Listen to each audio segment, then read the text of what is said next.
Good. Okay. I'm not going to make the leave meeting joke. I do it every time, and I can't help it not doing it. It's a good joke. It's like one of your like set standards.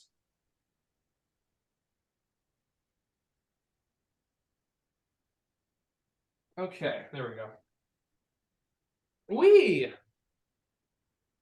Alrighty. Set up. Woo! It's onomatopoeia day. Yeah! Okay. Bam. It's onomatopoeia day. Yeah. Getting right into it. Anybody spell onomatopoeia? Can you? I was gonna say, can you spell onomatopoeia? Automatopoeia. This just makes me think back to the Onomatopoeia. annual Putnam County Spelling Bee. At the Grindstone, it was funny. They had this they were doing the show and they had people in the audience that were also members of the spelling bee. And on the night I went, there was a kid who actually could spell anything. Like they didn't know this. So like when the kid goes up and they're trying to like say words that are very confusing for the audience, for them to like screw up so they can get the main cast on stage. And they say this wild word with so many consonants and the kid gets it. And everyone on stage is just like, it was one of the funniest things. And then they kept having to present words to him until they made up a word. And then the guy who was playing Mitch Mahoney was just like, it's not a real word. It's not a real word, kid. It's not a real word. And the kid just bless this kid's heart. He looks at the guy, then looks at the person reading the questions. He's like, I don't think that's a real word. That was the greatest moment of theater I've ever seen. Can I just say that in grade 5, I won a spelling bee spelling supercalifragilisticexpialidocious? What? I don't think that's a real word. I mean, they have a whole song. I think that's kind of atrocious. They do have a whole song. Good one, Noah. And then the next kid had to spell ghost and forgot there was an H. Right. Ghost. It's G-host. It's ghost. Yeah. Ghost. I remember my favorite word, like, you know, when people ask, like, what's your favorite color? What's your favorite word and stuff? And I, like, specifically tried to find a really long word. I'm pretty sure it was floxinoxanihilipilification. I have no idea what it means to this day. That's a great it's just word. the best word. I just remember how to say it. Yeah. Strictly phonetically. That's awesome. Hilipilification. My favorite word is Filiphilia. refrigerator in Spanish. Well, zippity doo. Refrigerator in Spanish. Yeah. Refrigerador. What the fuck? There's a lot of phlegm in that. A lot of fun. Zoom tape. Speaking of phlegm in the throat, hello everyone. There's a reason for that transition. I'll say, hello everyone. Welcome to this wonderful episode of Curse of Strahd. I am your neighborhood dungeon daddy, Liam McKinnon, and these are all of the wonderful, wonderful people here, the wonderful players that are part of this campaign. Say hello, all of you, every one of you. Say hello. Hello. Hello. Hello. No one didn't say hello. He waved. I'm okay. No, we're gonna remember that. Well, that's a word. Holy shit. Yes. The reason I'll start up very quickly. The reason for that segue. My voice sucks right now because we've been dealing with a lot of the smoke in and around Edmonton coming through, and it's just been coating my throat, and not taking care of myself. Yeah. So my voice. Tea or alcohol? Yeah, it's not. It's got nothing to do with that. But yeah, I just letting people know that my voice is not great. I'll be hacking up a lot. I'm starting now. But yeah. Welcome to everyone for joining with us. It's really, really exciting. I'm really excited to starting this up. A lot of new things have been happening for myself personally and on the business side, and I want to share some of that with you all here today. First of all, obviously this is going to be no big news for anybody who's watching this. Padon every time doesn't want to hear the big news. you essentially, yeah. If you guys are seeing this right now, then you know already. But today I've made the first process of making the Novice DMing YouTube channel, which is fantastic. I'm looking forward to that. I also now have the official company Instagram up, so it's at Novice DMing. So feel free to follow us up on there. Yeah, I'm looking forward to seeing everything I can post up on that and managing 2 different accounts. I'm going to do that right now. Ooh, wonderful. I may or may not have hit the call end button by accident. Yeah, no, I knew you would have, man. I knew you would have. See? Always part of the I went to adjust my headphone and pressed the button. Yeah. It's very sensitive, apparently. You don't have to lie, Padon. We know you. No, Vice. You're right. I don't have to lie. I'm just fucking stupid. It's fine. No, I was just gonna say you just didn't want to hear the big news. No, Vice. Well, since I wasn't here, why don't you go over it again? Sure. I got the YouTube channel set up right now, and obviously people know that by watching this. And also I got the new company Instagram at Novice DMing, so I'm really happy with that. Also taking strides and steps to make sure that the Dungeon Master Summer Camp is beginning up in Edmonton again. I've been reaching out to the new instructors that I'm going to be teaching for the whole workshops. I'm going to be having those start up here in and around Edmonton. So reaching out to some venues and making sure that everything is all up to date and ready to go. And this Wednesday, starting up the new community campaign. It's also going to be running up soon. I'm not sure if we're going to be doing some recordings for that. It might be a similar situation where it's like take some time, see how the players do and all that kind of stuff. So it's probably going to be something that comes along the road, and we'll talk to them about like if they're comfortable and all that. But a lot of awesome stuff regarding business things. That's really all I have for major announcements for myself. But yeah, what is it? Oh, yeah, no, that's not something. No. Damn it. I thought I had this like epiphany moment of like, oh, more news. There's no more news. But yeah, I don't know if there's anybody else that has anything to say or wants to say anything. But that's me.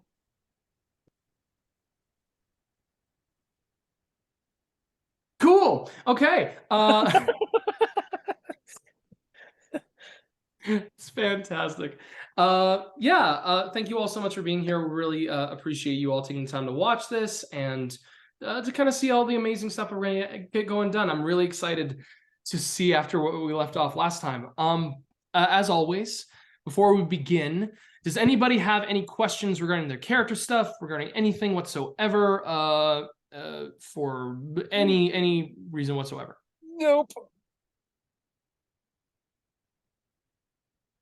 Okay, well, if that's the case then, and if nobody has any other major announcements or questions, let's dive into today's session of Curse of Strahd.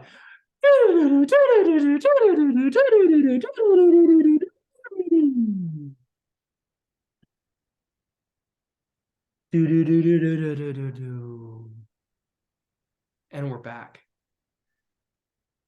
When last we left off with our band of adventurers as they were traveling through the lands in the Valley of Barovia, they were in Castle Ravenloft, having actually committed to a long rest to allow themselves the time to go through the castle efficiently, to be able to hunt down Elvir, the dead son of Davian Mardukov, who believes that after Strahd had killed him and taking him to Castle Ravenloft, he's attempting to turn his son to be able to get information regarding the secret organization that Davian's family kind of like controls here in Barovia. You all were off hunting down this individual. A lot has happened so far within the castle. You guys met with Strahd. You guys intimidated his kind of like his chamberlain, his wandering henchman. You were able to find these teleportation circles, find a magical hammer. You guys also freed what appeared to be a werewolf from the dungeons, and now after having a series of different visions in your sleep, you all continue to go down through the castle. Now, you all actually did split up here. Kari and Wystera decided to go and take the upper areas of the castle, while Squally, Sly, and Eren all went through the lower levels, down through the torture chamber, to explore and see what they could find. Squally was able to summon 3 ice Mephites and then allow them to kind of journey through. I have their names written down, but essentially, y'all were traveling with them. Craig, Steven, and Todd. God, yeah, thank you. Craig, Steven, and Todd, and Craig is the worst one. 2 of them were with Kari and Wystera. Gravity. Yeah, you guys going through went into behind this observing balcony in the torture chamber. You went behind a curtain, saw this large brazier with 7 different colored stones in cups wrapped around it, and a giant hourglass. That had some text underneath it that kind of told you kind of this weird poem that would tell you where each stone could potentially lead to. You guys were struggling to figure out how it all worked until eventually taking Craig's god complex and trying to actually use it to disappear through this, you realized that the way to use it is to throw a stone in the fire and go in the fire itself, which you all did. And doing so with a green stone that you guys were going to said lead you to the graves, you ended up going to the coffin maker's kind of like workshop in Valaki. Now, from here, you guys were able to try and escape, having a bunch of the residents find out that you were there, including running exactly right into Esker, who chased you guys down, just trying to find out what had happened. And then while you guys punched him in the face, Sly, you also got attacked by a saber-toothed tiger. You guys were able to get out of Valaki and then run down through the roads, down through the main road, where you guys saw an old woman taking a small young child, wheeling one of the dream pastry carts. She kind of stopped to interact with you. Sly punched her in the face, and then she progressed to change her form into something terrifying and then lash out at Sly. Kari and Wystera in Castle Ravenloft still discovered on this massive spiral staircase a giant crystal like chandelier in the form of a heart that was beating. Massive constructed object, marking where it was, later traveling up to see a few find some treasures, but not really taking an interest in them. Kari and Wystera had a heart-to-heart, and Wystera, you were able to confront and challenge Twitch on the power that Grexenoth has potentially wielded in causing you to lose your powers up until this point. Kari had made an expression to help teach you in the ways of non-reliance magic to potentially allow you to expand your knowledge of the arcane in general. And then you guys progressed to go back down into the area where you had met with your allies before they had left. And that's everything.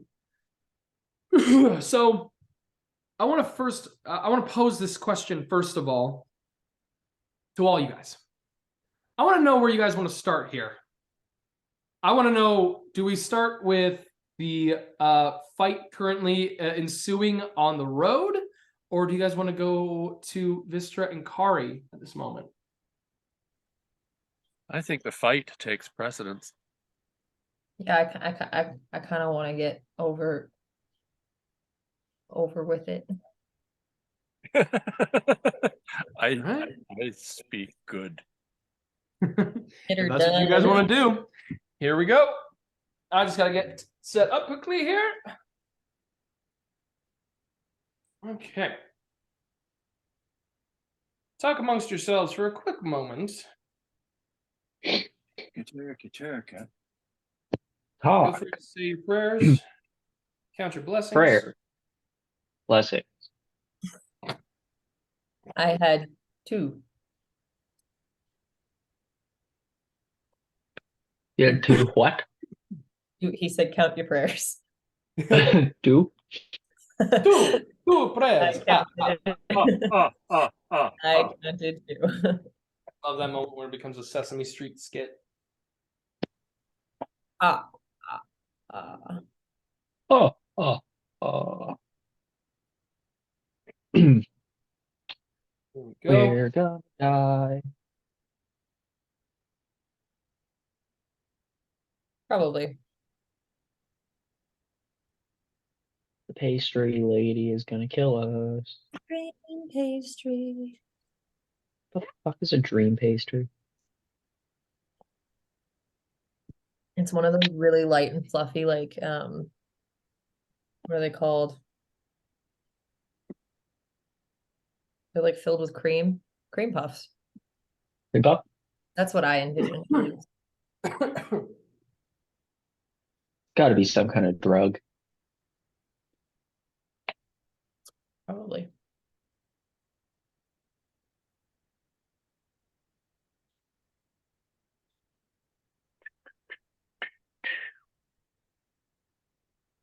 Oh,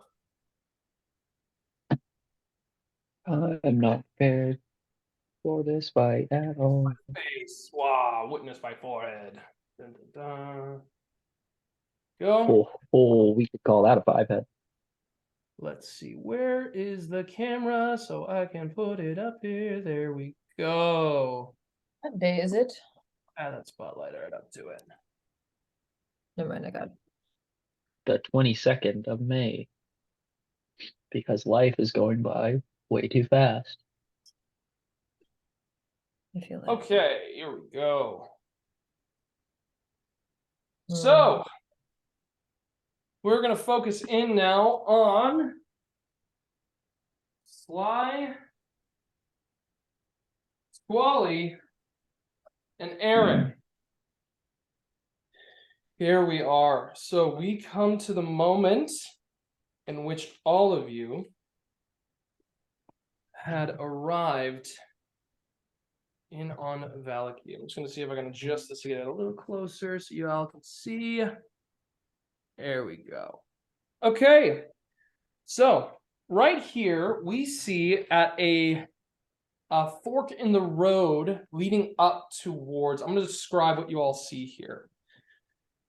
You are all presently, I'm just going to, for my own vanity, I'll turn my own face so people can see me. So, we now see, or you all, are presently at a fork in the road here, leading up to an old windmill, going down past this road where you can see that this old woman has her cart, is beginning to wheel it up this hill. Along the hillside, you guys can see dozens and dozens of bodies scattered up across the entire road. The woman has a small child, this young, like kind of like olive-skinned, like pale-ish young girl, right behind her. And as Sly, you had grabbed Eren to begin to run down the road with Squally, who had already gotten a little bit of a distance.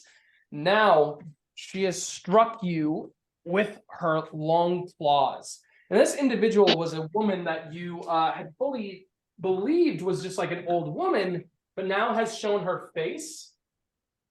There we are. She's an even older woman. An even older woman with purple skin and long claws that are going to do some damage to Sly here. So, professional industry. All right, here we go. So, Sly, we're first going to resolve the nat 20 rolled on you. I forgot that happened. Yeah, that was the last thing that happened. Oh no. Oh my god. This is all Craig's fault. Yeah. Okay. Don't you dare say that about Craig. You take that back. No, never. That's a one person. Todd would never. I'm on Team Craig now.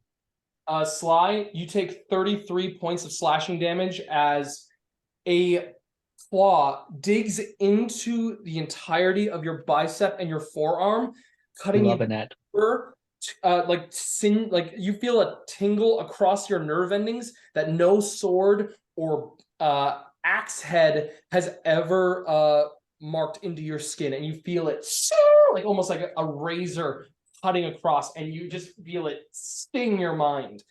You said 33? I said 33 points of slashing damage. Okay, it slides in a rage. First, I need you to make a wisdom saving throw, and then I need you to roll initiative. 12. 12. Big stress ball initiative. That's for the wisdom saving throw. Sly, as the cut goes across your forearm, not only does blood come out of it, but thick black smoke comes out. And there's no way that you are leaving this fork in the road knowing this old woman is alive right now. All right, I need you guys to roll initiative while I grab Rufus's mini. Oh, Rufus gets his own mini? Oh, Rufus is gonna get murdered.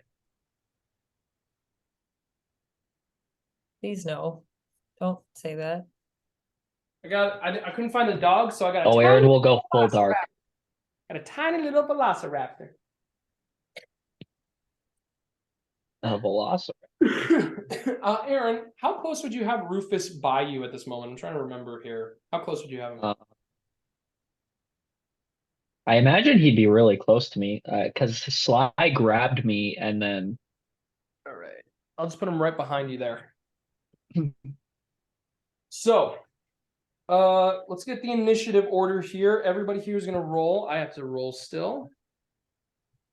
Oh my god. Okay.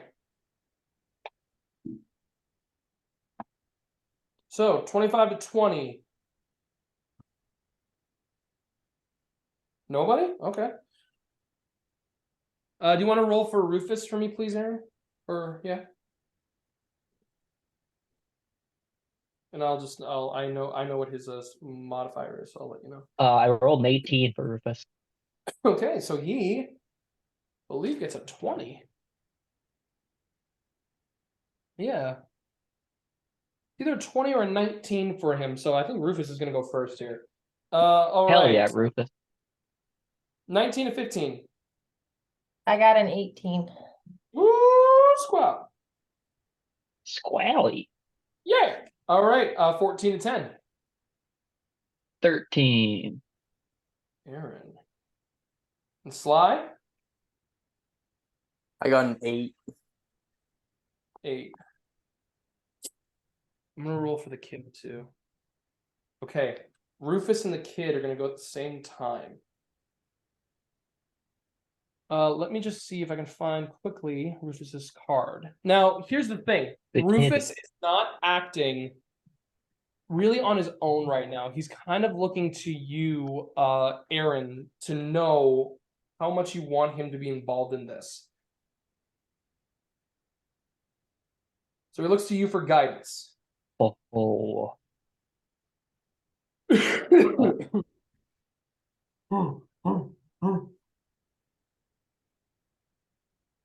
Just, she's too strong, Rufus. Just go. Get out of here. Back up. Make a persuasion check. Or an animal handling check. Sure. That's a natural 20. For a total of whatever. I don't know. I'm assuming he listened.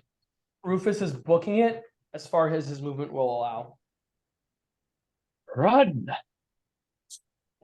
And he's going to run. He's actually going to dash. He's going to dash that way. Rufus is basically out of this moment. Okay. With that, the kid is not going to really do much of anything right now, because obviously this purple woman is absolutely terrifying. I'm going to make them roll simply this. Okay. All right. With that having been done, Squally, it is your turn. You're currently 30 feet. You can see around you that the road in the valley, basically, you guys are like kind of in between these little dotted areas here where the land begins to kind of come up in elevation. You are 30 feet away from the purple lady. You can see that she's got her cart there, as well as a Sly cooling up with black smoke. So you know what that means. And then you see Eren just kind of like off to the side there. Right, the big group, that's all of us. No, you're the individual that's up right there, right That's- away from everybody else. Yeah, I'll get in a point where I'm like 15 feet away from everyone. Like I've got a good radius, you know. All right, you are 15 feet away from Sly, 20 feet from the purple woman. I'd like to be 15 feet from the purple woman. All right, then you just get right adjacent to Eren Am I close to the child as well? here. No, you are not. You are opposite of the child, 20 feet away from them. Okay, cool. I will cast Spirit Guardians, so the will of the wisps come forth. The silvery light comes around all for you, and like these little different torch markers come around it. Okay, now that does that encompass a 15-foot radius? Yeah, just for the purple lady. Okay, so I need to make a save. What kind of save do I have to make? Wisdom. Okay, wisdom saving throw. That is a natural 19 on the die. And your DC is less than that, I'm assuming. Yeah, 14. All right. Still, I think that takes half damage, so feel free to roll that damage. Perfect. Oh, sorry, I don't have enough D8s. 1 second. Don't have enough D8s. I do, I just have them in my little pouch. Right.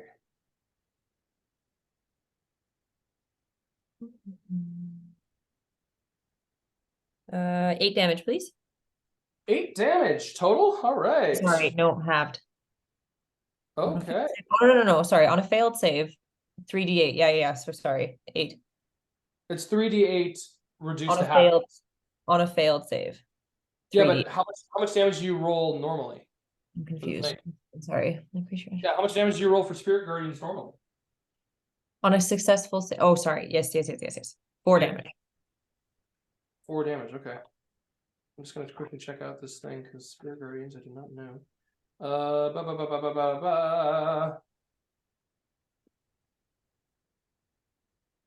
I see. Yeah, it's either radiant or necrotic based on your type, and you're radiant, yes? Yes. Okay, 4 damage. Even when the silvery light hits this person, you see it kind of scar them a little bit, but she kind of just laughs. Al, you're more than welcome to join us here, dearie. Okay, that's gonna go to Eren. Oh God. Okay. Eren's kind of panicking right now. They disappeared. We went into this flame. We went back to the city we're not supposed to be in. We climbed the walls and now we're fighting this lady. And he's just in a full panic at this point and goes into a rage. All right, Eren. I'm going to describe one very simple thing here, though, a little difference for everybody watching this. As Eren goes into his rage now, typically what you guys see when Eren goes into his rage, it is one that is accompanied by some kind of floating and specter around him. That is no longer the case. Eren, would you describe now what your rage looks like? And I'm just going to tell you, the scar in your chest is going to also play a part in this. Oh God, it looks like my normal rage. Like I just go fully feral essentially, like frothing at the mouth level feral. But yeah, instead of the spirits around me, they're just nowhere to be seen.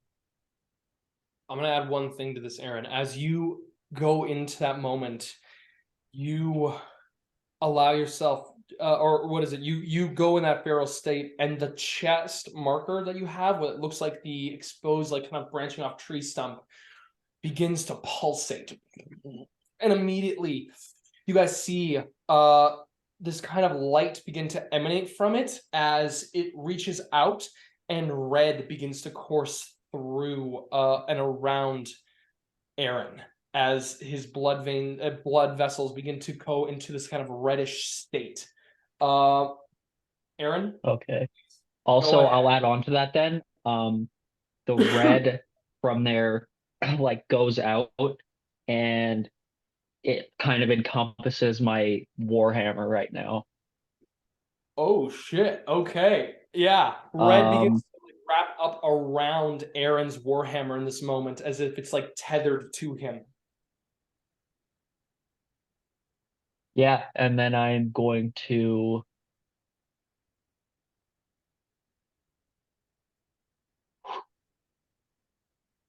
I'm gonna recklessly attack this lady. Very good. Before you do that, though, I need to check something here, because I believe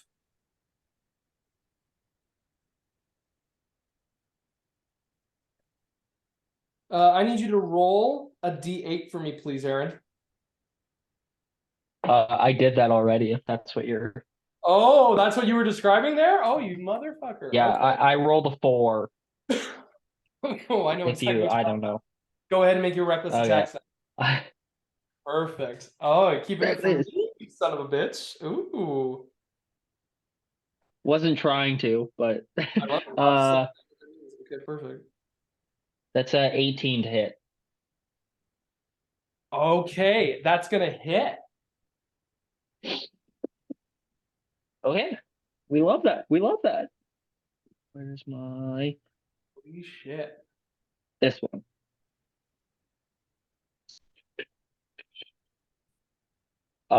12 points of force damage. Okay. You guys see as Eren strikes out with a hammer, typically as the normally it's just a hammer that makes the contact, and then a spirit goes around. Now, almost like this blood vessels have wrapped up completely around the hammer, and it strikes out, and it's kind of like reddish blood spurts across this purple lady.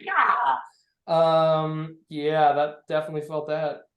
Okay. And we will attack again. Attack again. Damn. That'll be a 25 to hit. That's gonna hit.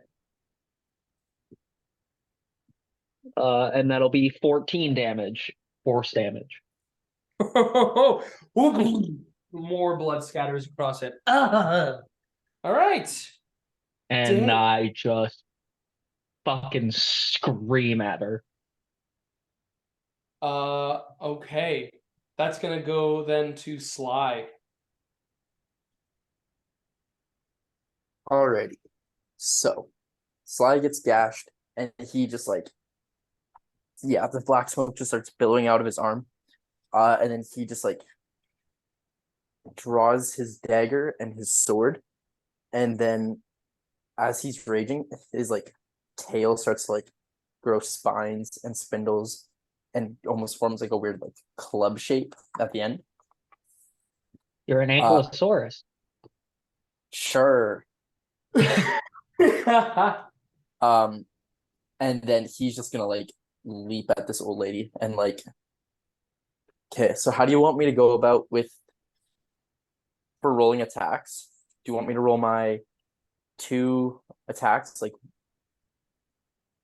because with my duelist feat I get like 1 with my dagger, 1 with my sword, but then I also have the extra attack with my sword. How do you want me to roll these?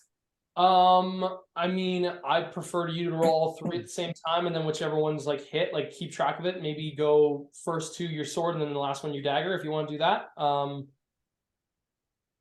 I think I'm also gonna attack recklessly. Alrighty, damn. I'm gonna attack recklessly with my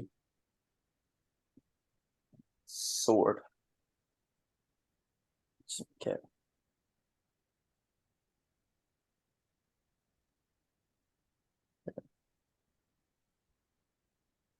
Okay.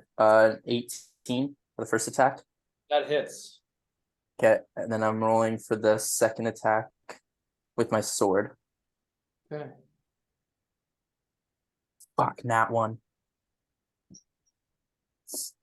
Uh, But you're rolling rolling for- reckless, right? So you get advantage. I already rolled my You got reckless. that one twice? No, I rolled. So I rolled my first roll. I got like a 5. Then I re-rolled that, got a 15. So that was my 18. Yeah. Oh, and then because it's an extra attack, the reckless carries over. The reckless carries over to every attack. Thank. You decide you're reckless. Okay. Gotcha. Yeah. Yeah, shoot, 5. Okay, nope. Okay, and now my dagger. Dirty 20. Okay. The other two do hit, yes. Okay. Damage for my sword will be 10 damage. And then with my dagger, 5. So 15 damage total. Jeez Louise, okay. As Eren slams the blood across and you get your tail out in that form, you leap up into the air with your bastard sword, strike down across her, land the sword down by her foot, and then kind of punch the dagger right into her stomach. Yeah. Moves on to her turn. What is she gonna do? She looks.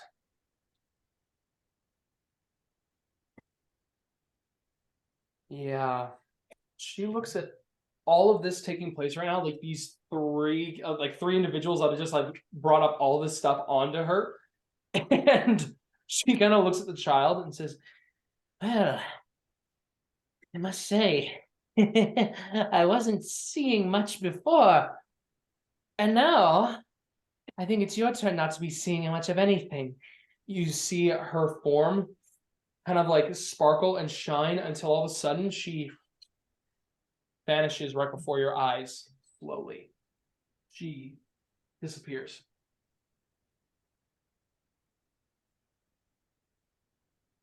Cool. Yeah, we're gonna go then back to the kid and Rufus seeing all of you in this moment. The kid sees all of you. The child seeing this woman look at all of you and leave. She stares at each and every one of you and fucking sprints the other way.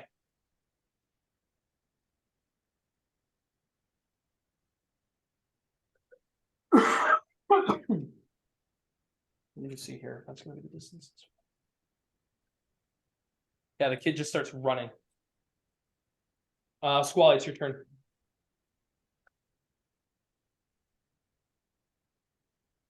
You're muted. Sorry. Did she start her turn in my 15-foot radius? She did start the turn, so I need to make a save. Yeah. Natural 17. Okay. Ooh. 13. Do you round down or up for halved? It's round down, I believe. Okay, so 7. 7 damage. All right. All right. Just as she fades out, one more thing punches her and pops her in the face. And the kid starts running in the opposite direction. Yeah, it's running away from you guys.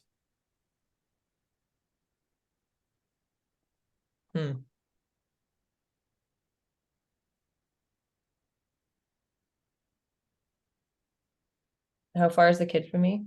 They're probably about 75 feet away. Yeah, I'm gonna dash and try to catch up with the kid and try to tackle him to the ground. 30, 35, 40, 45, 50, 55, 60.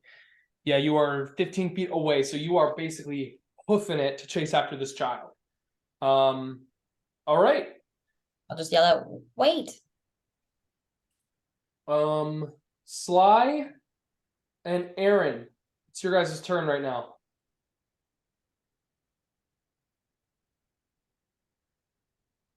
Eren sees her disappear and just becomes even angrier and just starts like wildly flailing around trying to hit her. It doesn't know if she's there or not, but Go ahead and make a attack. Yeah, and Sly. Sly's just gonna frantically look for any trace of her. Sure. I'm Go gonna ahead. I'm Any gonna way say it's reckless too, just based off the nature that I'm swinging like a madman. You got it. Sly, you can make an investigation or survival check. Well, for survival. I rolled a 1 and a 2. Yeah, like you are just screaming wildly, and it is like, Well, I'll do my second attack. please do. I rolled another 1. Okay. It's a 16 total. Technically, when you roll a 1, you get to re-roll, right? That is true. But then Yeah, I so rolled you're another like, 1, so we could call it, and then I can't roll it again. So that'll be the end of that. And then just I roll had again for one the first more roll. attack to see if you get the one on the first attack. Yeah, no, it's still it. I rolled another Okay. 2. We're just not going to talk about it. So, what'd you roll in the survival check, and what'd you roll in the investigation? Oh, you want me to roll for both? You choose which one you want. Oh, I rolled a 24 for survival. Okay. When she disappeared, you looked immediately to see where she was going, and potentially here's the thing, there's no footprints anywhere. If she was invisible, you would have tracked her down. You would have found her exactly where she was. But you don't find her. So you are kind of like looking around here, and there's no sign of track marks, which means that you're not dealing with an invisible person. This person has disappeared, but not in the way of simply not in the way of allowing it's not invisibility, and it's not anything that could be like on the same plane of existence. Now, Sly, I need you to roll your D8 for your tail.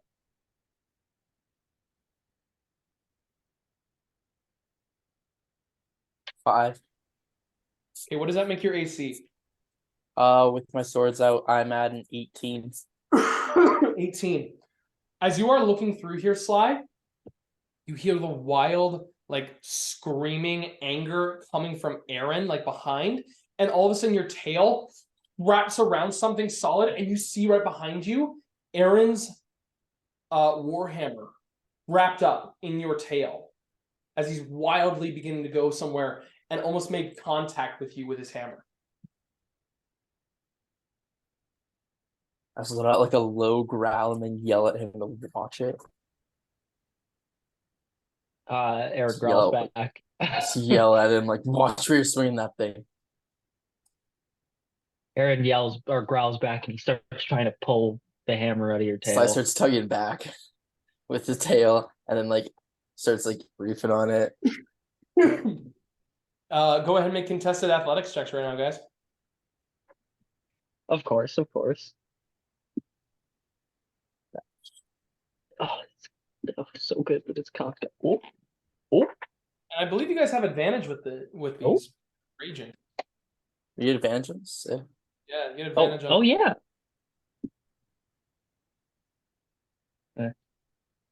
Dirty 20.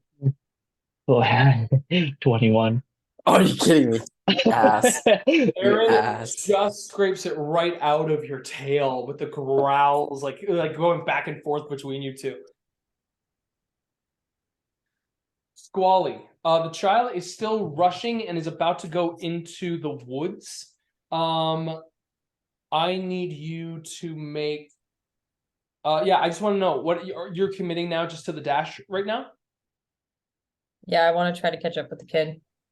Okay. You can choose if you want to make an acrobatics check or an athletics check to run while you're running behind them to maneuver through these woods. Acrobatics. Okay, go ahead and make that check. $17. Okay. You are able to nimbly move through the heavy trunks of the trees as you are catching up to this child. You will be able to catch up to them at this pace probably in the next 3 rounds, or 2 rounds, basically. Eren and Sly, as you two are here, both of your rages expel, and you both kind of catch your breath at this moment. Sly, you still have the smoke billowing out from you, but both of you come back to your clear consciousness. Okay, so Eren comes back and sees that he's like squared off against Sly right now, and just like drops his hammer and kind of like backs up and says, were we fighting? Sly just like slowly eases his like weapons away and then like lets out something like a chuckle and says, "We were, you'd be knocked on your ass." Okay. Well, I guess. And Okay. then sportingly pats Eren on like the shoulder. Like Giant tussles your paw hair. hand. My paw hand tussles your hair. Ah. Okay, Eren just kind of cautiously picks his hammer back up. Would Eren have like caught on the way back in any of the red, or is that gone by the time he would like? No, once your thing is gone, the light from the chest of that giant kind of like tree scar like goes away. You don't have to. It's not emanating anymore. It's weird. You kind of see the red kind of disappear, but you don't really see much of it. Okay. Eren's just going to assume he's kind of seeing things and move on with his day. Okay. Is there Hoping anything? that he didn't almost fight Sly. Yeah. Is there anything else you guys want to do in this moment while you're there? I look around and I say, "Where's Squally?" I'm gonna say you guys can make either you guys can make perception checks right now just to notice if you guys see where Squally went, because you guys are coming. Sure. Sure, that's a dirty 20. Actually, 20. no, that's a lie, because -3, so 17. Okay. And you said a nat 20? Yeah. Yeah, okay, so you guys were able to still clock where Squally went deeper into the woods. You guys can make your way going that path. Okay, start heading in that direction. All right. I will say for the sake of it, we'll come out of the combat here in this moment. As you guys are all rushing through Squally, you come up to the kid right as they're about to like kind of come up into a tree at this moment. Like you catch up to them while they're about to climb up inside of this large gnarled tree trunk. Yeah, I definitely like pull the child down and be like, "Where are you going? We're here to help you." Every one of you scary creatures. I don't know what's happening. Please. Who is the lady? What does she want with you? Please,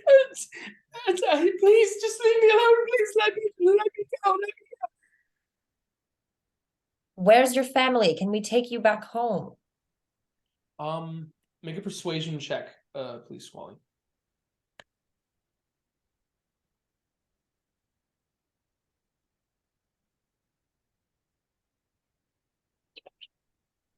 Oh, okay. 12. 12. All right.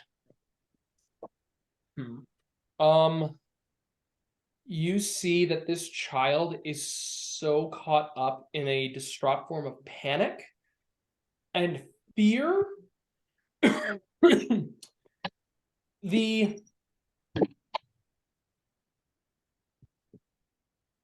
They don't seem like they want to really go willingly with you at this moment.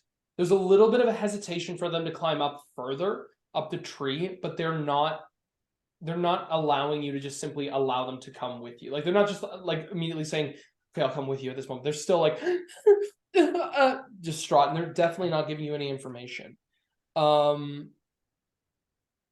As you are kind of like talking to this child, you hear behind you Sly and Eren kind of coming up, and the kid sees them and just freaks out even more. Okay, well, I let him climb into the tree. But I'm still gonna keep following or like stay close behind and just let him calm down. Okay. Kid goes up into a position up in the tree. Just kind of like hiding behind it, looking at all of you at this moment.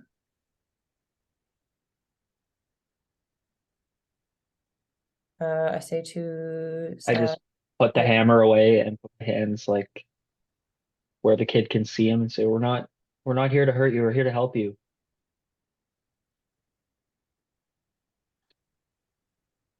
how far is he from me? Just up in the tree, kind of about like 15 feet, or maybe even, yeah, just 15 feet right now. Just kind of like behind the tree and distance-wise from where you are, giving them a little bit of a little space. Okay, I'm gonna sit down so that I look unintimidating. And sit for a while and ask Rufus and Sly and Eren to do the same thing. Rufus is not with you guys. Oh, sorry. Yeah, just to like kind of sit down.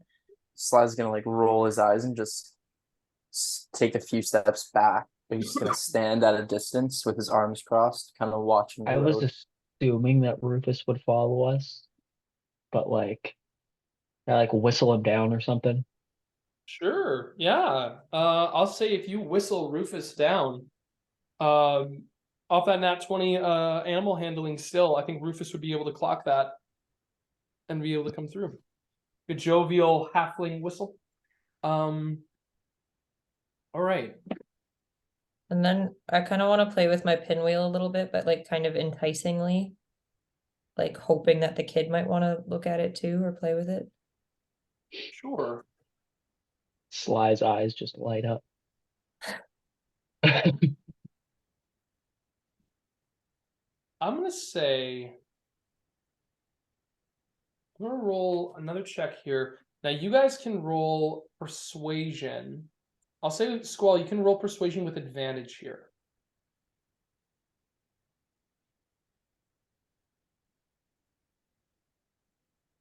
15.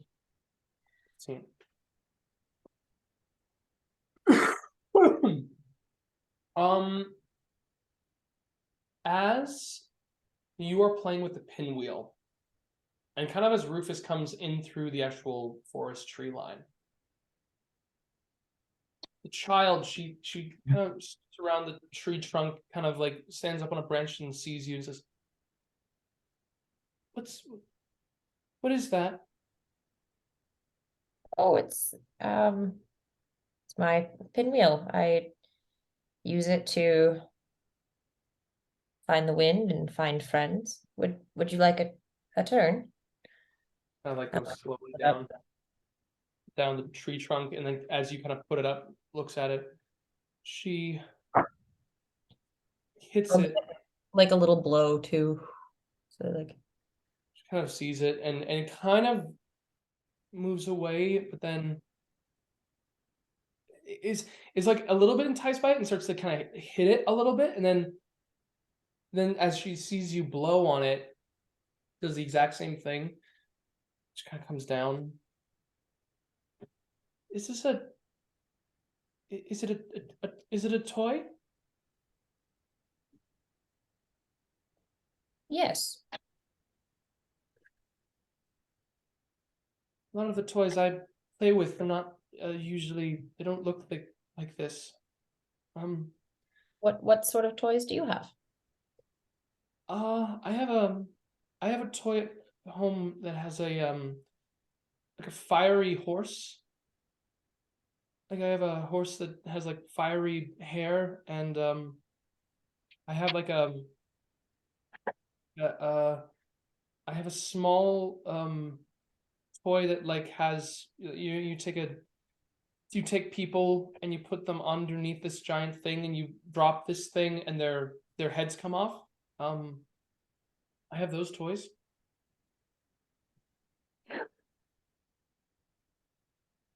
Delightful. Where are your toys right now? Oh, I live in Barovia. I live in the village. Ah. We've been there before. Are your parents there too? My mother is she was she kind of just watched as I was taken by the older woman. She owes a lot of money and she couldn't pay what she owes. So I and you see the child's like very nervous to actually talk anymore right now. For sure. I take my cloak and I kind of just wrap it around her for a second. Mm-hmm. I just say, it's okay. Do you? We are people who try to help in situations such as yours, and I feel we can help you. Do you know where this lady went? I didn't see her after. No, she just kind of. I don't know. She vanished. I don't know where she is now. Does she do that often? No, I didn't even know she looked like that before. I didn't know. No, I don't know. I understand.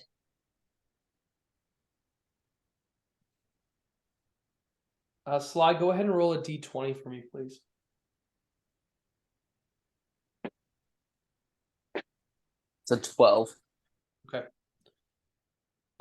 Child kind of tightens up the cloak.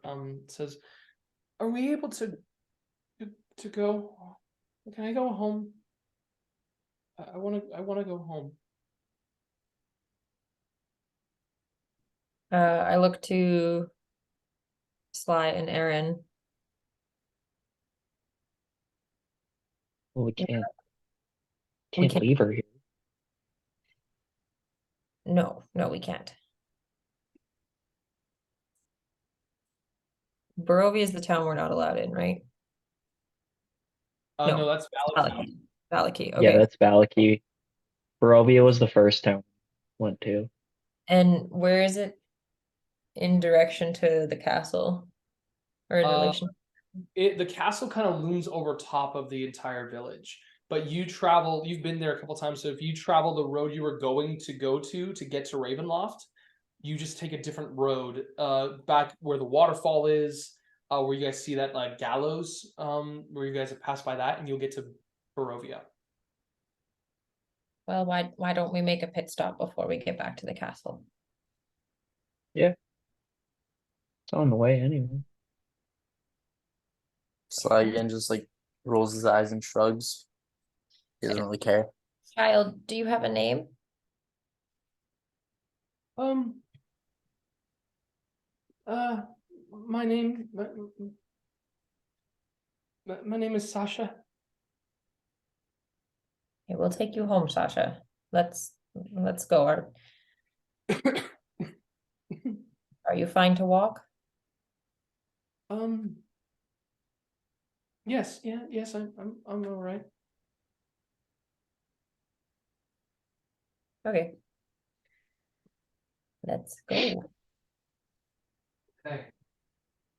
Now, DM, yes.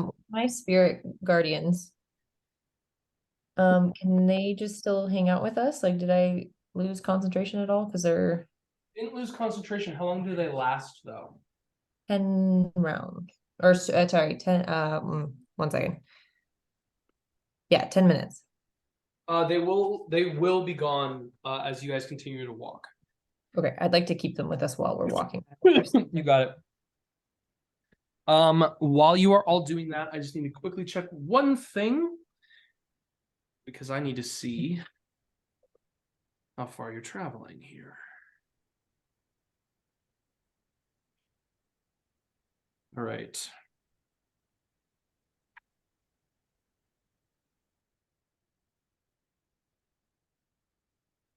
I need you all to roll 2 d20s.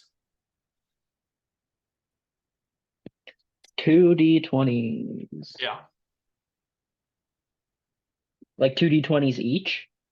Yeah. Okay.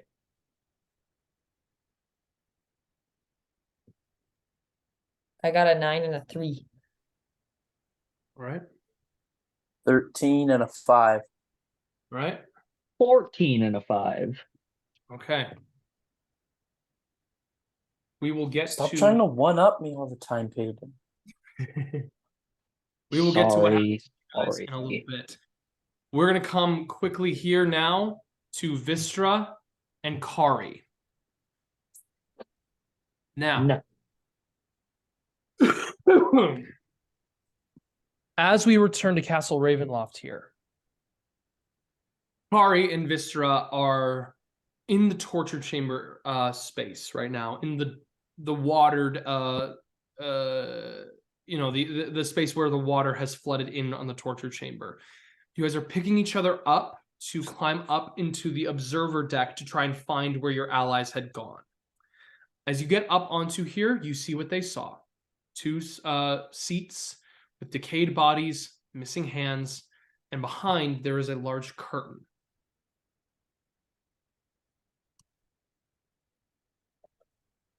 And I will say, actually, here you will see, because they did not close the doors, at least that I remember, the curtain is drawn and there is a door opened, causing a split between them, so you can see across the room of Wystera. Now, Kari is not able to see very well, so I'm going to ask: Are you guys going to illuminate the room with like a torch or anything for her? Yes, can I use thaumaturgy to create some light? Oh, does thaumaturgy allow you to create light? Well, it allows me to create a flame. Ooh.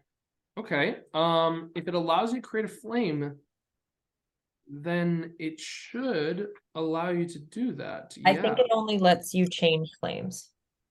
Like you can change the color or the brightness of a flame, but you can't like create it out of nowhere, I don't think. Oh. Oh yeah, you can change it. You can't create it. Yeah. So if you light a torch, you can choose the color of it. Yeah.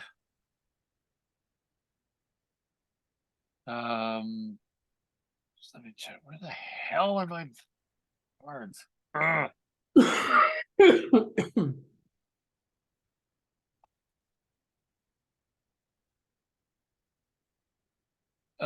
For heaven's sake.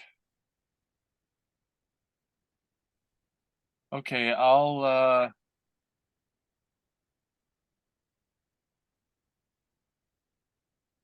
yeah, I'll just take a look at myself. Okay. Well, I'm just inquiring too because Kari's been walking around with you through the whole castle at this moment. Like, so have you not like had light with her the entire time?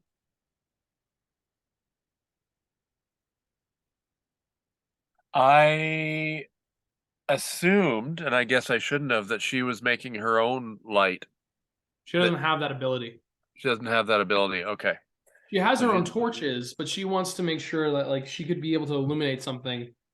Okay, I thought she had a torch. All right. Well, we'll just are there any torches within grabbing distance? Just that are hand torches, or are they all too big? You know what? Yeah, she would probably in the dungeon area, but the dungeon one is all damp. Yeah. They would have to use their own dried ones. So she's using her own torch to then light.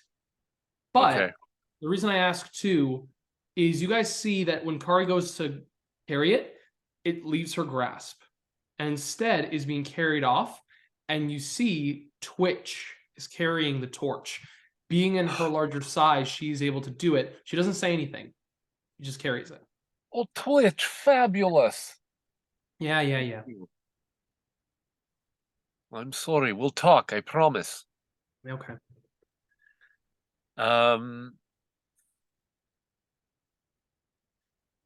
Kari, do you wish to further investigate, or do you think we should find our compatriots? I mean, that's kind of what we're trying to do right now. We got to do kind of both at the same time. All right. Well, where do you suggest? Well, I mean, we can go inside of there. It looks like they went through this way. And I Let's hate do it. standing above this and looking at everything here. Yeah. Well, let's try. All right. You go into the room with the brazier. In two side alcoves, you can see that there are two horsemen, like kind of like standing triumphantly over top of their horses. No faces. Their visors are dropped. You can see that across from you there are three other doors. One to the left, one in the center, and one to the right. All three are open. You also see that there's a large hourglass with the sand up top and a brazier currently with a white flame in the center of the room. And sorry, you said the hourglass was, what's going on with the sand in the hourglass? Sand is not moving down at all. It is sitting up at the top. There is like illuminated letter, like writing underneath the hourglass as it sits above the brazier. And around the actual brazier, there are 7 cups filled with 7 different colored stones. Well, that looks interesting. Are you able to read that language, Kari? Can you see it? Yeah, it's common, so I think I can read it pretty well. Oh, Um, what does it say? Do you have? Underneath the thing it says, cast a stone into the fire. A violet leads to the mountain spire. Orange to the castle's peak. Red if lore is what you seek. Green is where the coffins hide. Indigo to the master's bride. Blue to ancient magic's womb. Yellow to the master's tomb. You also have the 2 ice me fights with you as well.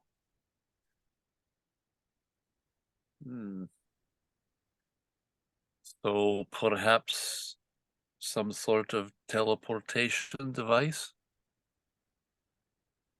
I mean, as far as I can tell,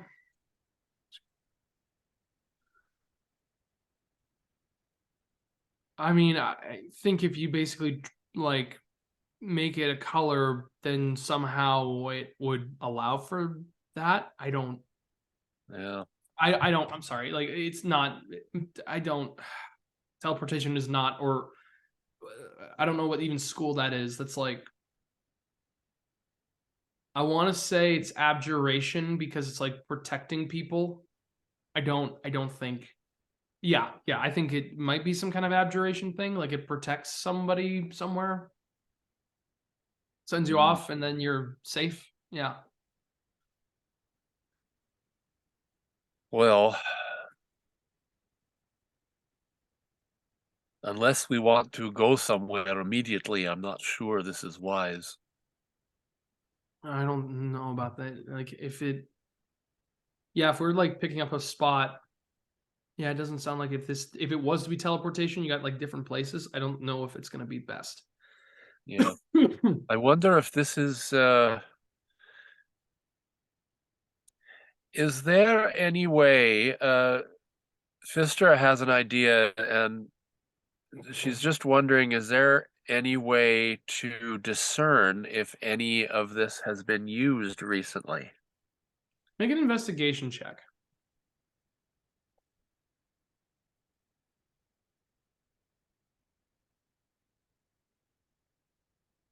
12.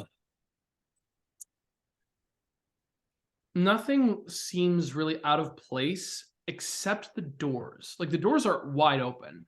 So it's strange to see all the doors be open. Not a major sign of anything, like no struggle, there's no blood.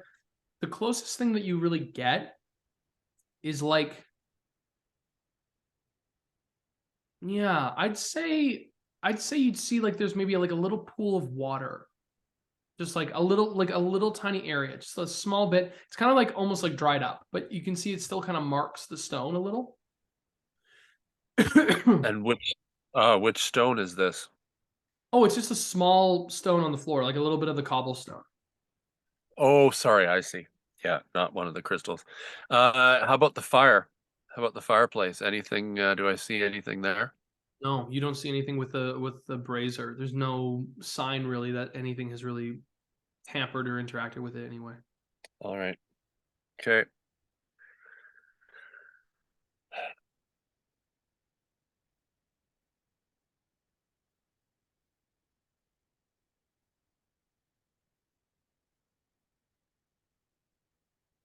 I'd like to read the inscriptions again, if you would be so kind. Sure. You read it again, seeing cast a stone into the fire. Violet leads to the mountain's spire. Orange to the castle's peak. Red if lore is what you seek. Green is where the coffins hide. Indigo to the master's bride. Blue to ancient magic's womb. Yellow to the master's tomb.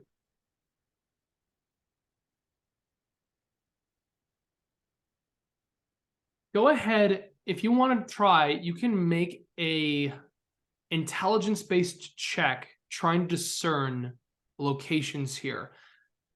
I would say, because you're trying to go off of memory potentially, or maybe wisdom, you could do a survival check. Or you could make a history check. Okay, I think I would like to make a history check, please. Okay.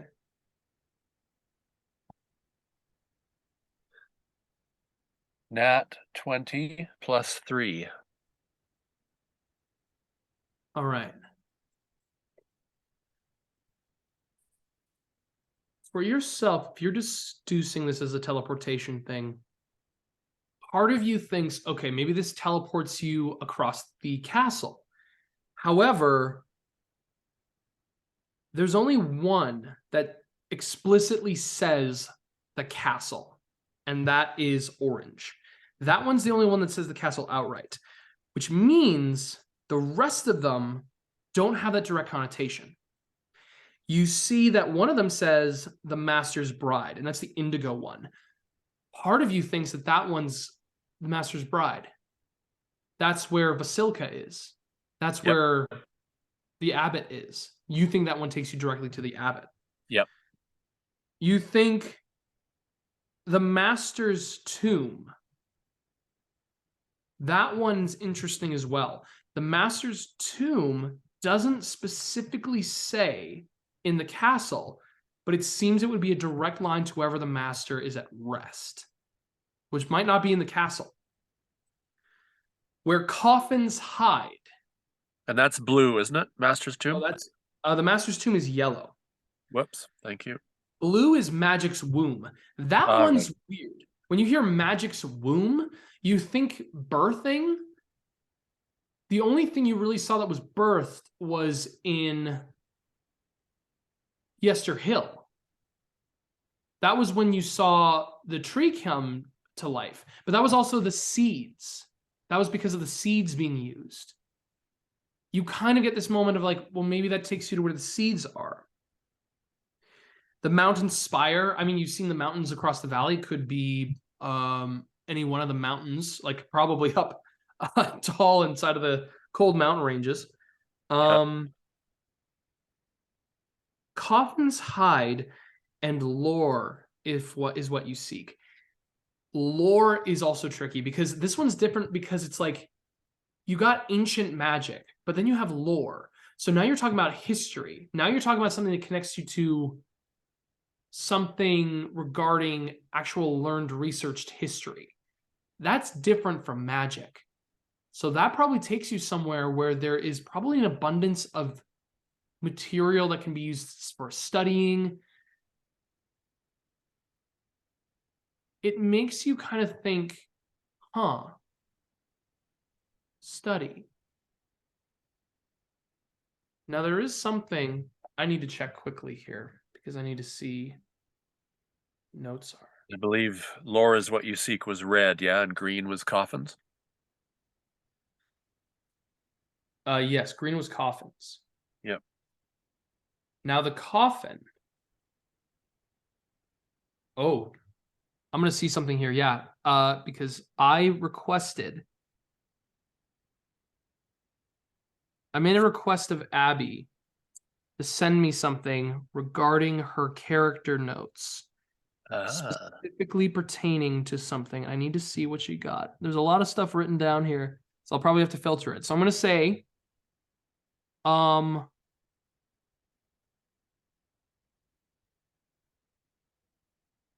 you're talking about with the coffin's hide. You kind of remember there was, it could take you somewhere, but again, it's probably not the castle. You remember in Valaki when you went into the coffin workshop. Coffin maker. And it was a place that was tucked away where vampires were. And so you were like, oh, that makes sense in how they got there.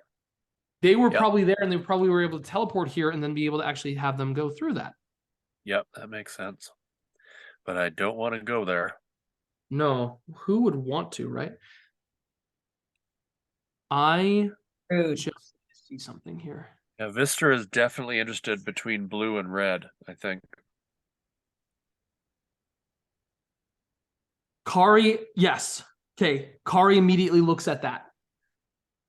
Going through it, when you are saying lore is what you seek, Kari goes, knowledge. Yes. Knowledge can be found where knowledge is kept secret.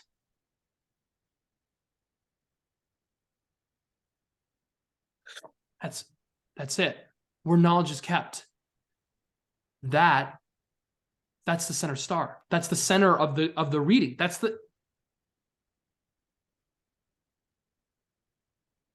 would be able to take us wherever the center of the reading is going to. Yes. Right there.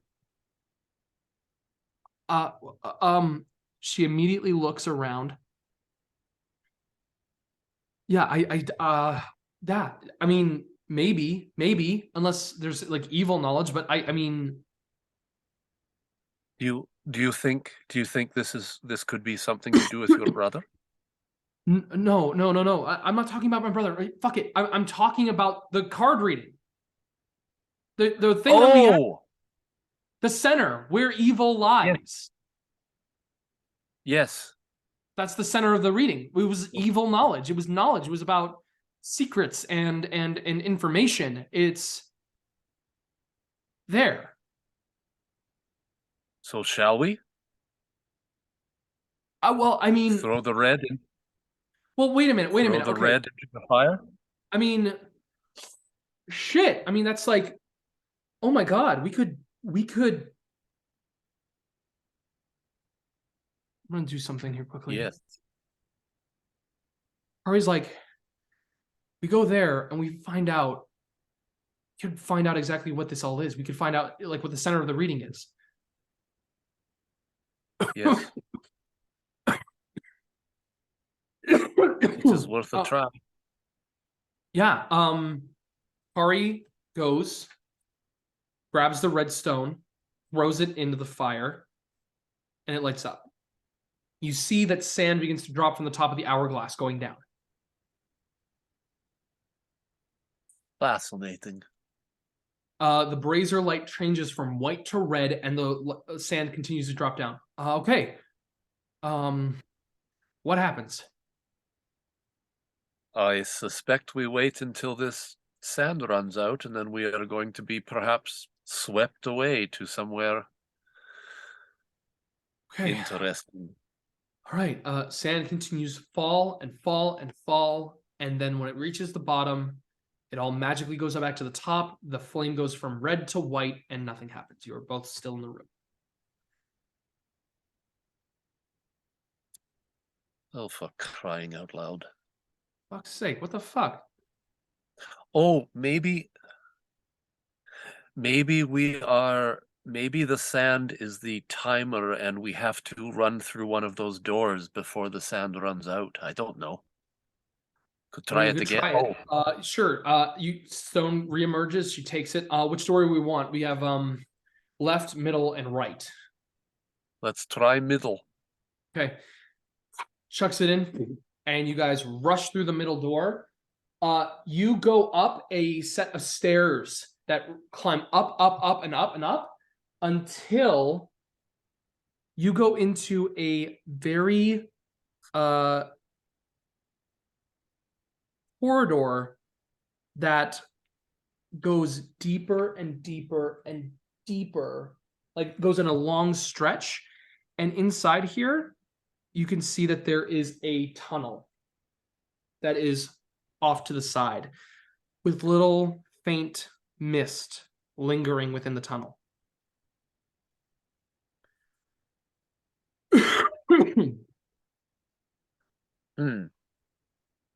Well, that sand is going to run out soon, but perhaps we go forward. All right. Sure. Do you want to lead the way or should I? I am happy to lead. All right. Wystera, as you lead,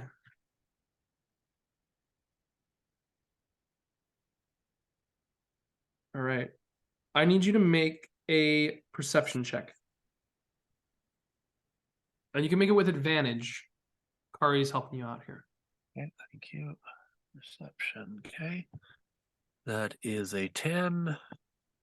That is a 14. So 14 plus 3, 17. 17.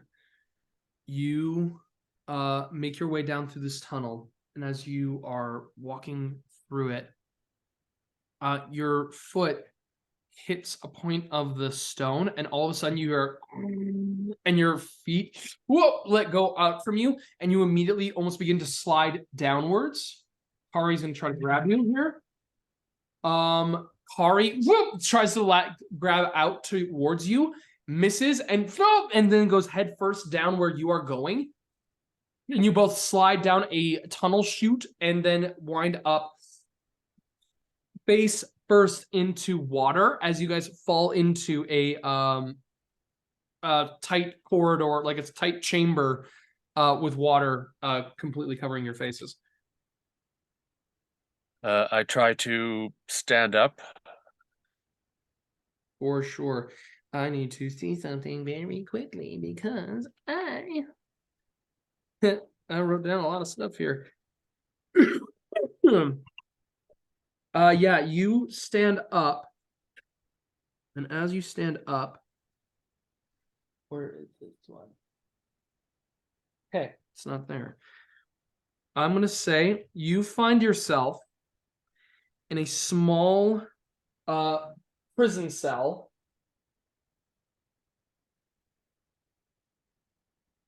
Yeah.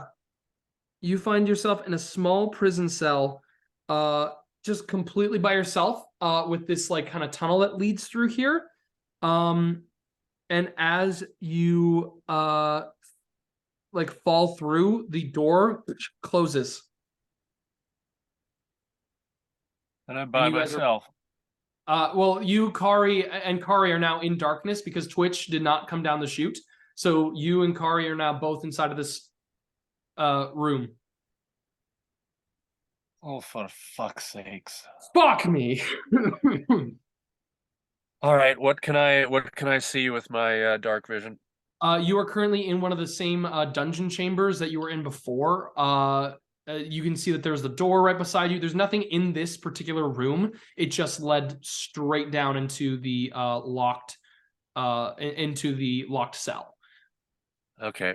Can I try to pick the lock? Absolutely. Go ahead and make a lockpicking check.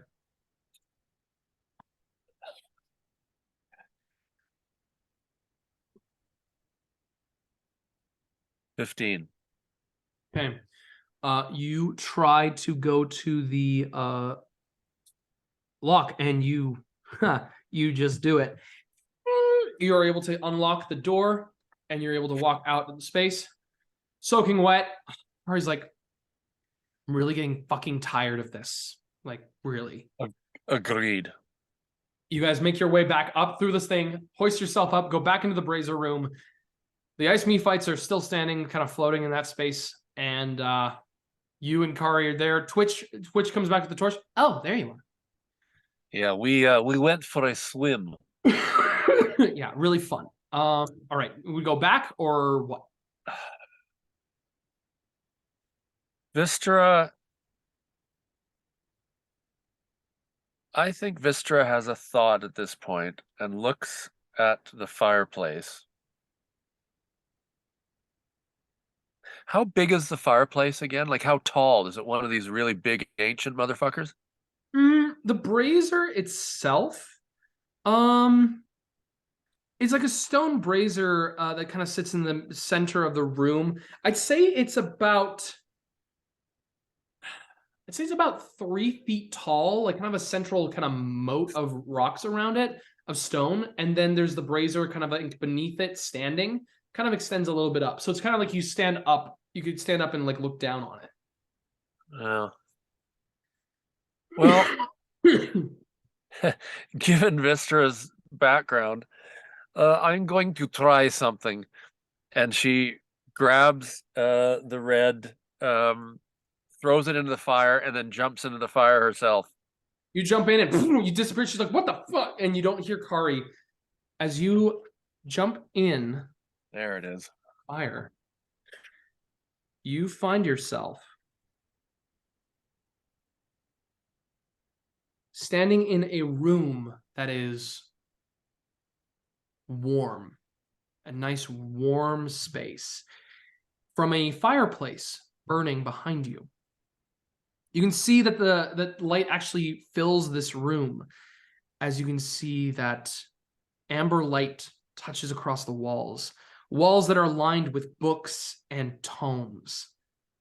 They are covered in leather, well preserved, and you can see that the stone floor, that there is like a luxurious rug in the center of the room that is also has a massive table in the center with 4 chairs around it. You can see that 2 of the chairs are burgundy colored wood with padded leather across it.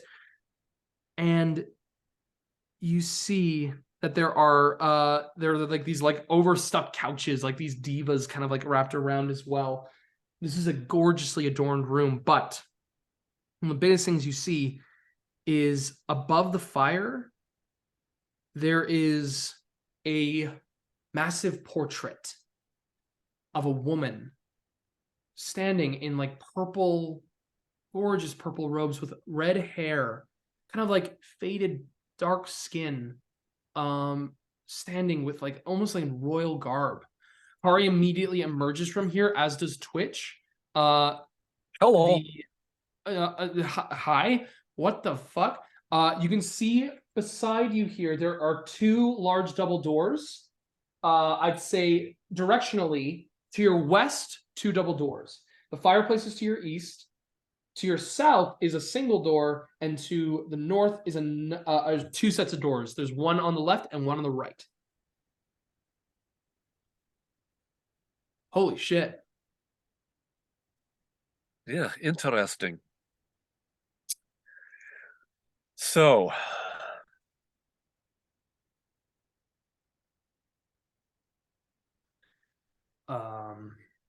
perhaps we should look at some titles and see what is in here. So it's just freaky. Yes. Do I recognize? I'm just take a shot in the dark here. Do I recognize the portrait at all? Go ahead and make a history check. Okay. Given what is starting to, Wystera is starting to glean here. You never know. History, that is a 21. You know immediately who this is. Because, Wystera, I'm going to let you in on something. You've seen this likeness twice before, really? First time you saw it, and you're like, huh, that's weird. And a weird moment, you get kind of like tunnel vision for yourself. Like, you remember seeing this likeness dozens of times in a single bedroom with multiple dolls adorning across the room on bookshelves around a bed. The likeness of this portrait reminds you of all of those dolls that you saw in Isek's room. Holy shit. It reminds you of the doll that tried to stab you before. It reminds you also of someone that you met on your first days in Barovia, one who you've seen a few times before now. This reminds you of Irina Kolyana. It reminds you of Irina so specifically. However, she looks more mature here. She's not dressed up in like defensive armor. She looks like almost like a queen of sorts. Like she looks like royalty. That's not the Irina that you've met, but it looks so much like her. Huh. I share this with Kari. What the fuck?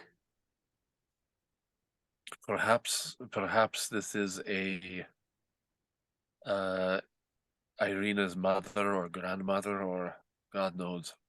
Something like that. Yeah, that reading's not wrong. This is definitely like evil shit. Yep. Huh. So, as well as looking for, as you were saying, the center, I am also, you said I need to be more useful. I am also looking for some spells, some books, something to help me find some magic outside of what is being offered to me by those accursed scrolls. Sorry, Twitch. So if you Twitch. see anything, let me know.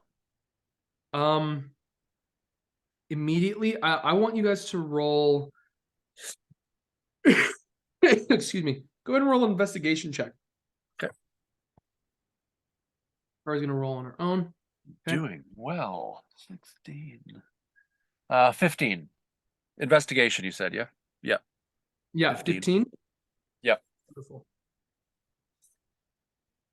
Let me just see something very quickly here. All right. Alrighty.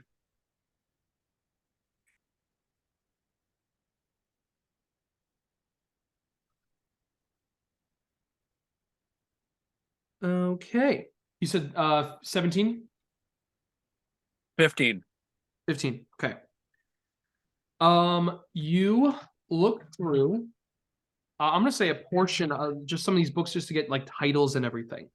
Here are the books that you get. You find that there's a book that says an alchemist's tome. One is a book of exotic recipes, and then you can see that these aren't the titles of them. These are more like the coverage of them. Like these are a dense amount of books that cover a whole wide-ranging spectrum of so many different topics and subjects.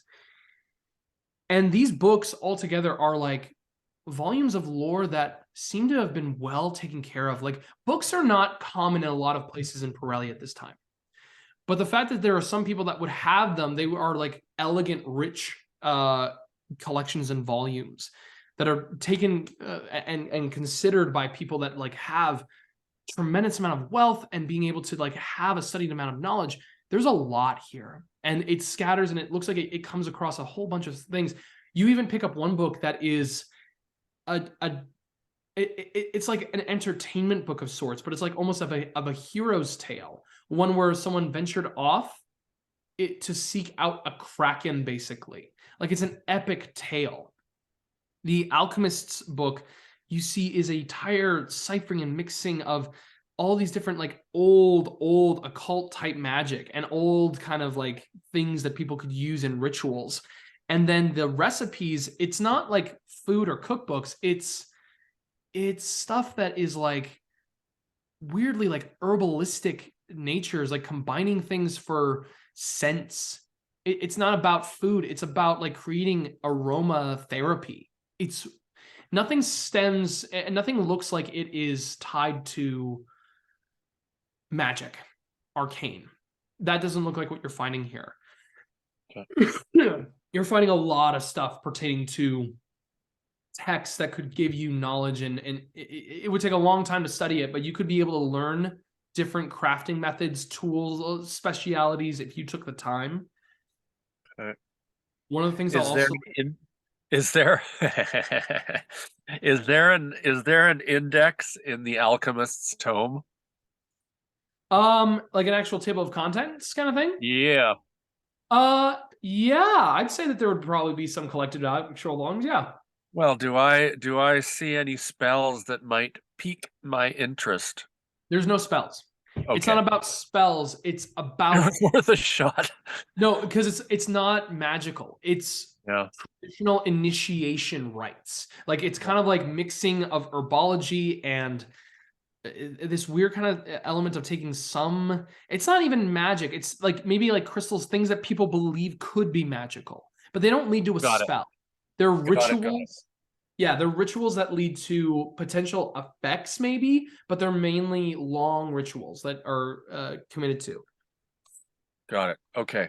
So You could still take it to study I'd over. say- yeah, I'm gonna grab the two and put them on the table, and then I'll say to Kari, may I? You said you had a small collection of spells that you might be willing to perhaps teach me. May I see that? What you've got there? Kari kind of looks at you. It's like, yeah, sure. And brings the dwarven journal that you guys found before and shows you the ciphers. Okay, and I'm able to read that or no? You can't speak dwarven, so no, I don't Okay, believe. so it is in Dwarven. Okay.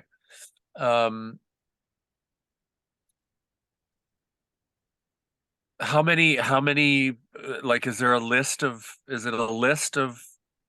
quote unquote spells here that There how is a many? list of yeah, there is a list of spells with it. The spell book itself, there have it somewhere, or I have it written down. Because then I'd probably ask I'd ask Kari to quickly translate the list unless there's too many.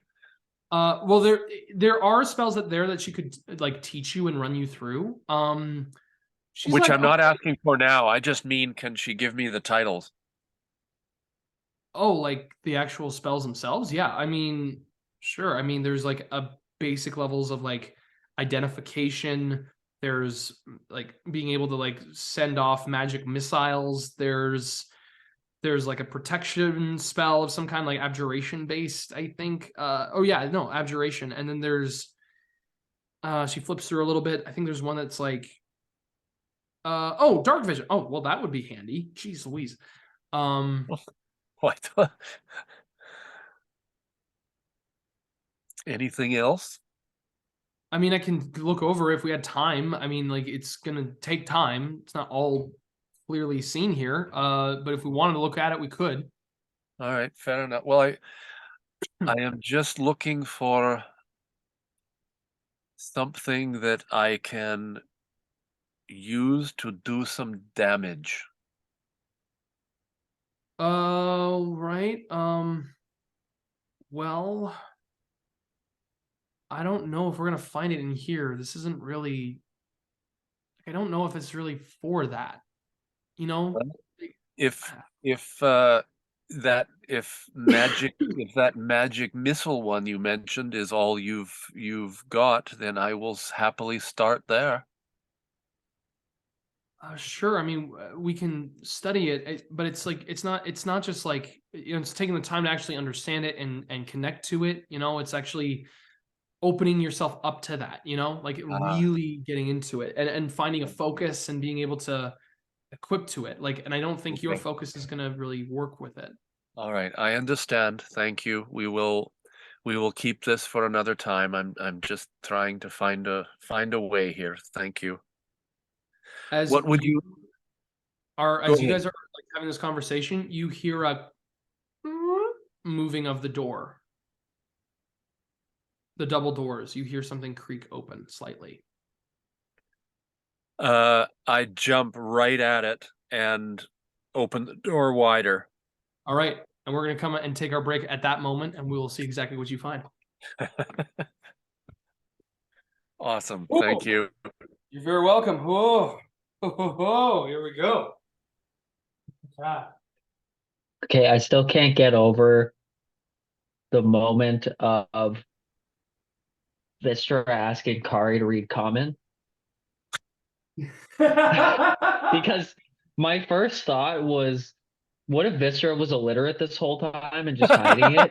And then Kari was like, "That's common," and she's like, "Oh yeah, totally. Yeah. I Can knew you just that. read that for me though?" I knew that. I swear to God, Liam said they were in runes. And I'm like, I don't know if Wystera can read runes. That is funny. Funny.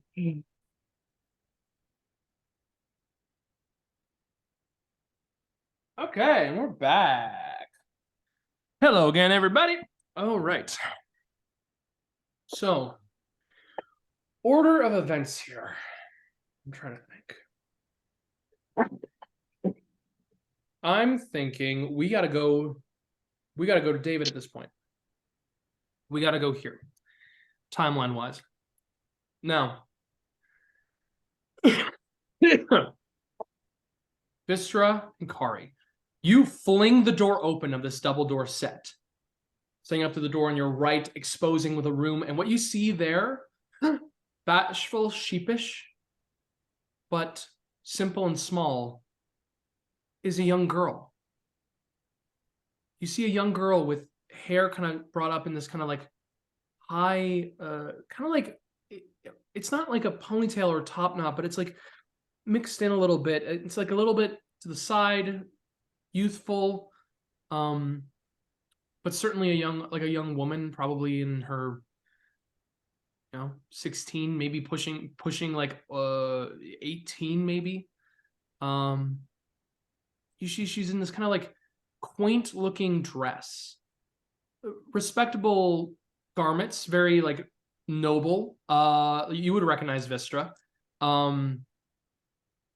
They look almost like fit to her. They are, very respectable. And you can see this young girl, like doe eyes, like soft white skin. She's kind of pulled back a little bit from you. But she kind of gives this, I'm sorry. I hope everything's all right. And you can see the room behind her. There is a large thing here. Because, I don't want to get this one wrong. You see that there's like a delicate smell that comes through in this room. There's a large arch window that is right before you, with like drapery and golden tassels wrapping around these like large red drapes. You can see that there are 3 candelabras that are sitting atop like small tables. There's tall white candles that burn brightly here. And there's a large bed that has like it's canopied with silk curtains. And there sits a headboard along the north edge wall. Carved into it, there is a large Z that is kind of matched with this like kind of mixed of beautiful, like a shield, a crest, mixed in with this like gorgeous etchings that create the sense of like lost, kind of like this beautiful journey through the woods kind of. You can see that there are satin sheets, and the young woman is kind of pulled away from here. You can see that the curtains kind of move faintly as if she's just kind of emerged from here. She looks at you kind of in shock. But yeah, she stares at you. Oh, hello. Hello. My name is Wystera. This is Kari. Hi. Are you okay? Oh, yes, I'm fine, thank you. Are you Oh, you're not from here, are you? I mean, you might be, but you're so colorful. Thank you. We are visitors here. We are guests. Oh, oh, so am I. It's a pleasure to meet you. Sends a hand. I reach forward and shake her hand. Yeah. You shake her hand. It's very delicate. You can see that there's a little bit of kind of smudging on her fingers. It's like, oh, I'm so sorry. Please, I'm. She kind of wipes them off of you and kind of goes over to grab a towel. One of the things you notice on the bed is that there's a lot of like kind of like etchings, paper scattered onto the actual bed itself. Well, sorry, might I ask your names? Wystera and Kari. Oh, it's wonderful to meet you. My name is Gertrudia. Oh, well, yeah. What are you studying here, Oh Gertrudia? no, I'm a guest of the castle. Ah, how long have you been a guest of the castle? Oh, Wystera says. I think I've been here a few weeks now. I think, yeah, I think so. Yeah, it's been wonderful. I've enjoyed it immensely. It's been so hospitable, and get to do all my drawing, and yeah, it's quite a lovely home. Well, fabulous. We're sorry to interrupt. Oh no, it's quite all right. I don't know if the Chamberlain is around here, but if he is, I would love to request for tea if you would like some tea. Well, if you are having some, we will certainly have some. Oh, yes, I'll try to see if you can see the rain pouring out from the windows. She moves over, kind of searching. She opens one of the doors. Hello, hello. Oh, unfortunately, I don't know. Um, when the master comes back, I'm sure that things will be all right. Yeah, and he'll bring tea for us. Excellent, thank you. Hmm.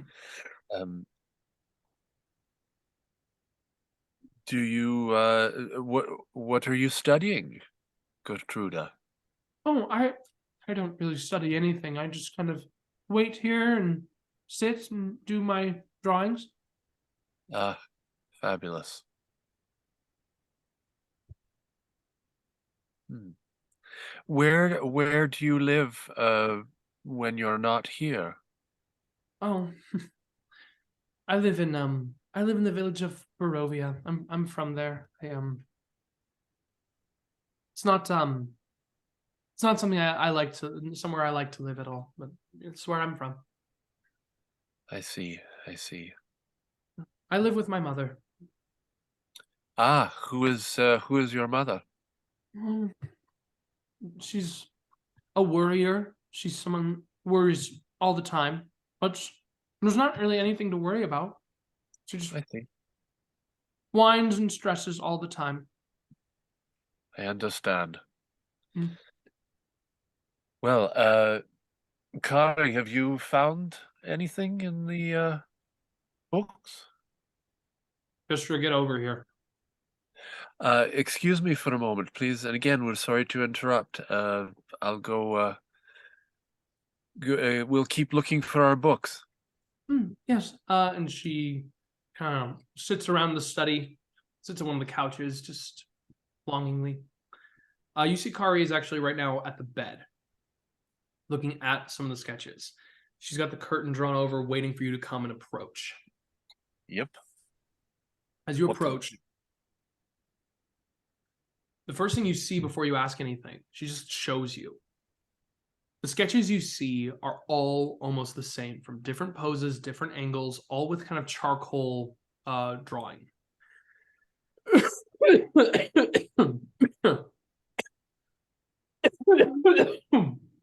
You see that every one of the drawings is almost the same. A very handsome, tall, black-haired man in royal robes and garments and accessories differing in different types. The face is very angular. You see the sunken cheek, a simple scar on the face, but kind eyes. Now, here's the thing. Two things come to you. You recognize the individual more personally now because you've seen this person up close. You know exactly who these people are depicting. This is someone who's drawing an image of Strahd. But what you recognize even more is the fact that these are the same drawings you saw the first day you came to Barovia, when you went inside of the home of a weeping woman who was wailing for her daughter.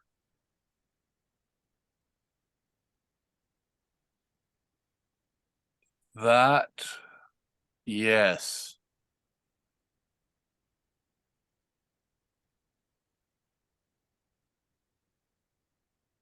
Well, we have found her daughter, I say to Kari in a very low voice. What the fuck? Yeah. Do you remember the name of that woman? Did we know? I don't remember her name, Yeah, me neither. but I remember the house. Yep, me too. Like, what is she doing here? Like, did she just walk here or something? Well, either she is a captive or she is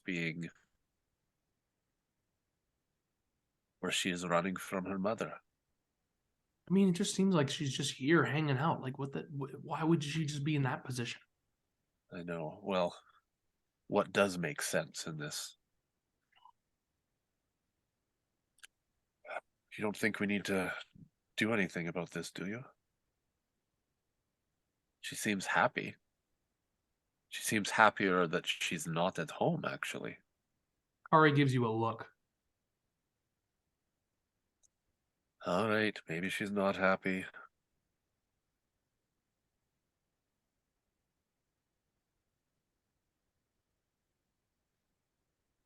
Well, I don't know. I mean, I don't want to leave her here. Like, if we know where she is, but like, look, I'm all for understanding the problems with moms and everything, but like, there's no reason to stay in fucking castle with this shit everywhere.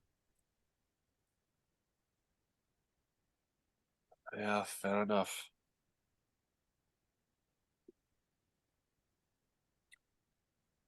Is there any point in looking through any more books in this library first? What have you found? Anything helpful? Honestly, it's I don't care about books. Like, honestly, like, there's nothing there that I have an interest in. All right. So I wheel around and I head back to Gertruda. I say, Gertruda, would you like to be taken back to your mom? Do you need help being taken back to your mother? Why would I want to go back to my mother? No, of course not. I like being here.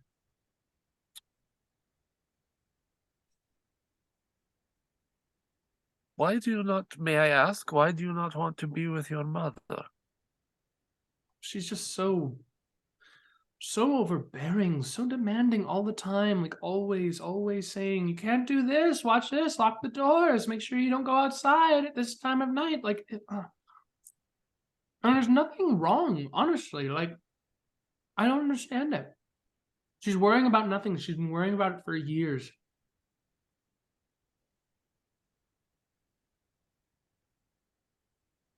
I assume it's a small, yeah, it's a small enough space that Kari could hear this. So I look at Kari and shrug.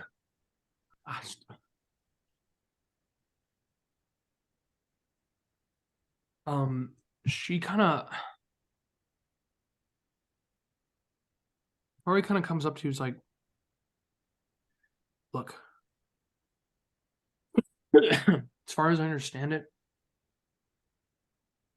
I don't think she's gonna just simply come with us this way. I think you gotta do something to, you gotta do a word picture or something. You gotta, I don't know.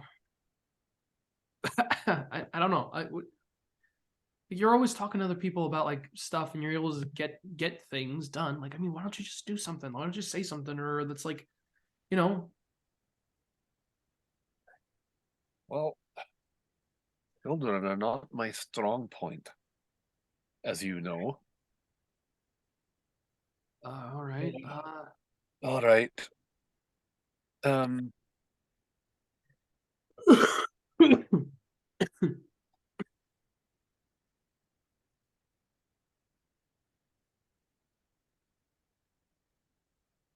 So Gertruda, we are actually we're going to be heading out of the castle and looking for our friends and continuing on our adventures. Would you like to come with us and take a walk in the outdoors? Perhaps we can visit your mother, but we do not have to. We're heading out. You're welcome to come with us if you are bored with being indoors and you'd like to go out and see the world for a little while. Make a persuasion check. Yeah, make a persuasion check with disadvantage. I was gonna say deception, but there's a lot of honest truth in that one.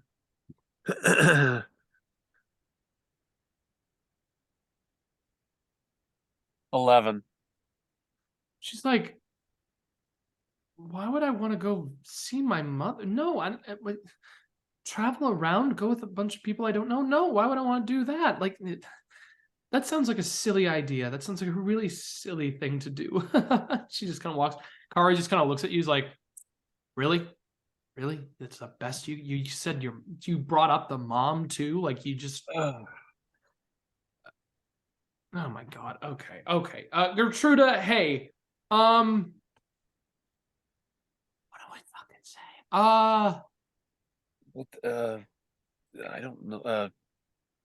Show her your sword or something. Hey, Gertruda, look at this. Shing! And just shows off her sword right there.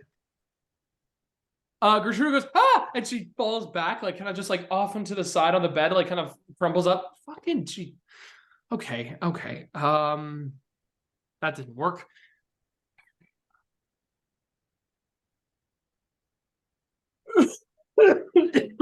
Gertruda, in this moment, she's like, listen, I don't know exactly what's happening here, but all of you, I think you're all, I mean, don't get me wrong, you seem like decent, nice people, but it seems also that you're adamant to get me to leave, and I personally don't want to leave.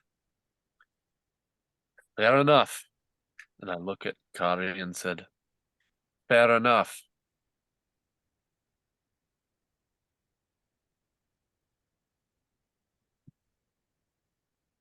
Yeah. Cool. As you and Kari are kind of like looking at each other, you notice that there's like a silhouette of something shifting out in the rain. You see something trudging. Right. You can see the rain pouring down on it, but it's moving kind of outside the window. I take a look. Make a perception check. Yeah. That's better. 22. 22. All right. You see, walking in front of you, or not in front of you, but out through the outside window here, there is a suit of armor that is marching outside, across the parapets, kind of along the balcony edge. And you notice that this armor is moving, and there's kind of like a light bluish hue, misty hue kind of around it. There's no one in the armor. There's no person. The armor itself is kind of like separated between like mist to give the sense of a humanoid shape, but nothing's in it. You also notice that this armor is the same design and craft as the armor that you saw in the portrait outside of your guys' room that was worn by the individual that was in the portrait.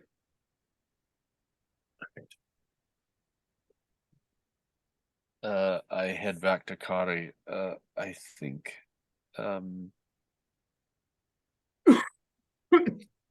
someone invisible is walking around in armor, and I think it might be Strahd. Fuck. Okay, so do we get the fuck out of here? I think we get the fuck out of here, and we cannot force a girl to go back to her mother. Perhaps there is a reason. I don't think we can do it. I'm sorry. Jesus Christ. All right, fine. All right. Hey Gertrudia, it's been real. Lovely to meet you. I wish you the best in your studies. Give me 1 second. Kari's gonna try to walk over towards her.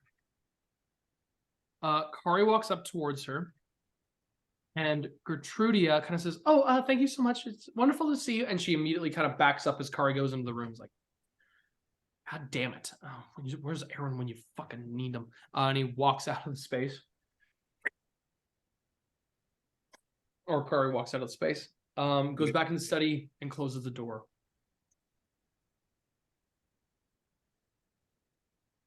Oh God. Okay. Well, that sucked.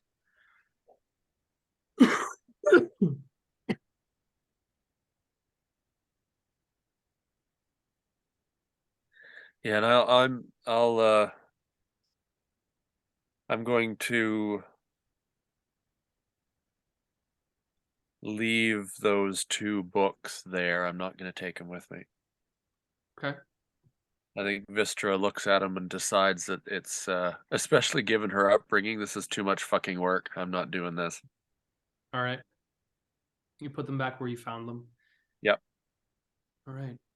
Is there anything else you want to do in this room? No. Okay. Now, let me know, which of the doors do you want to go through? Because there is there are 2 doors to the north end, one on the left, one on the right. There's one on the south wall. Yeah. Yeah, the one the south is the one I was thinking of. There's one to the south. Okay. You open up the door to the south. Go ahead and just roll an initiative check for me for this, because you are technically leading this group, and I forgot to do this before. Oh, right. I forgot about that too. 18. Okay, good to know. Entering into this room, you see, you open up the space, and you see here a dining room. It looks to be a room that is set with a. It's not really set for anyone to dine at it right now, but it's a long table with multiple chairs kind of scattered around it. You can see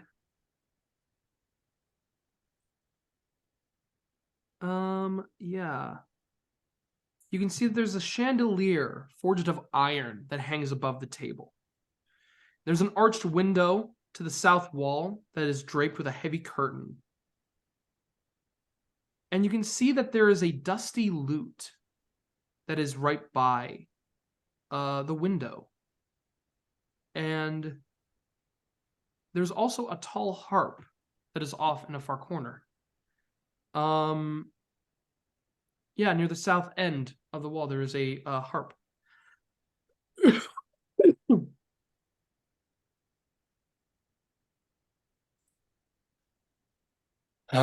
Do I see any doors on the other side of this dining hall?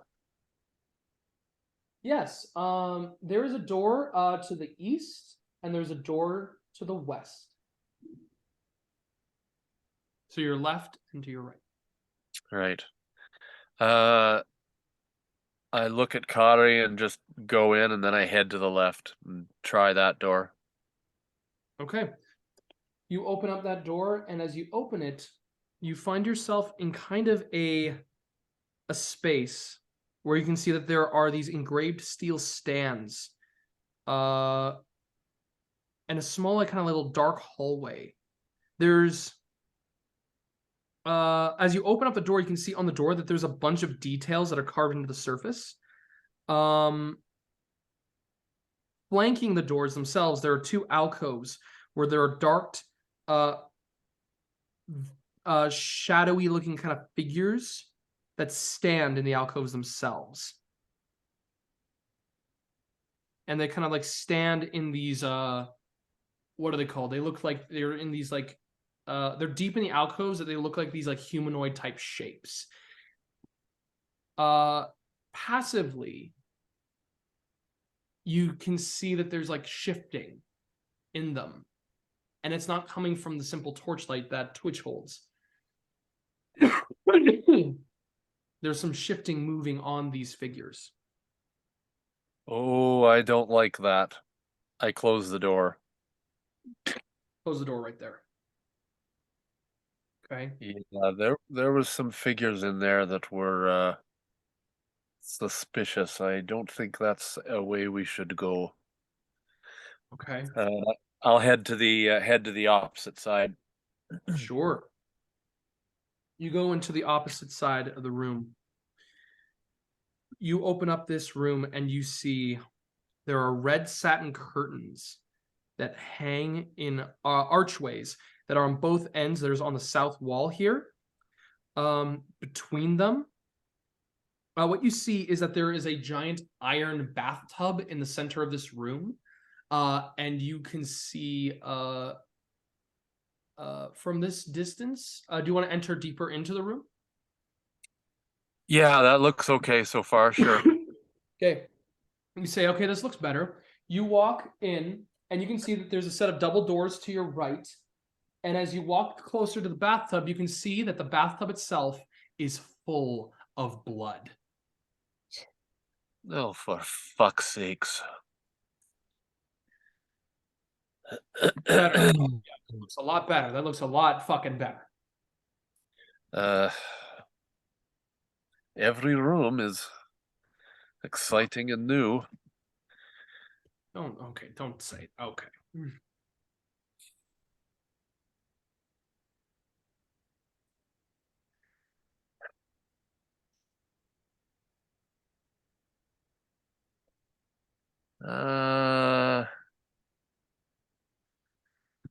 As long as we don't disturb that blood, I think perhaps we might be all right. Let's I'm going to very carefully go around it and try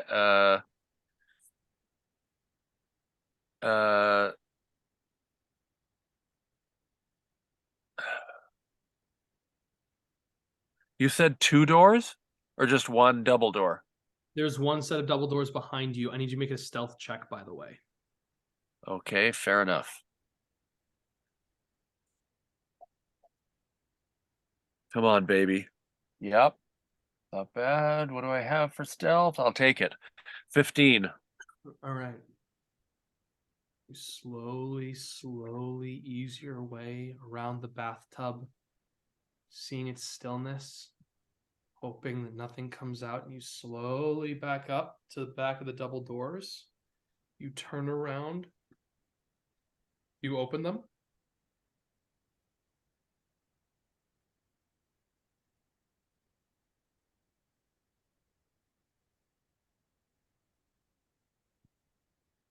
You open them, David? Oh, I'm sorry. I didn't hear the question mark on you open them. Yes. You open up the doors and you can see that there is the bed in front of you, the four-poster. Back to the chamber where you see Gertrudia is going back to her drawings. Oh, hello again.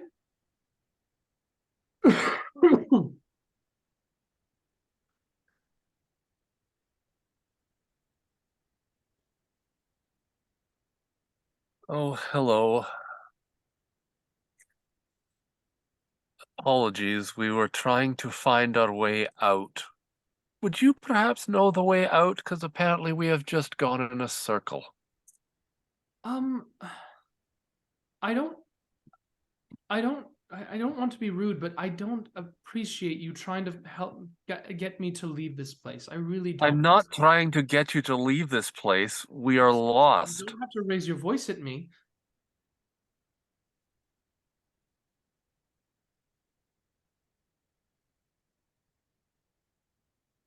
Do you know the way out? Make a persuasion check.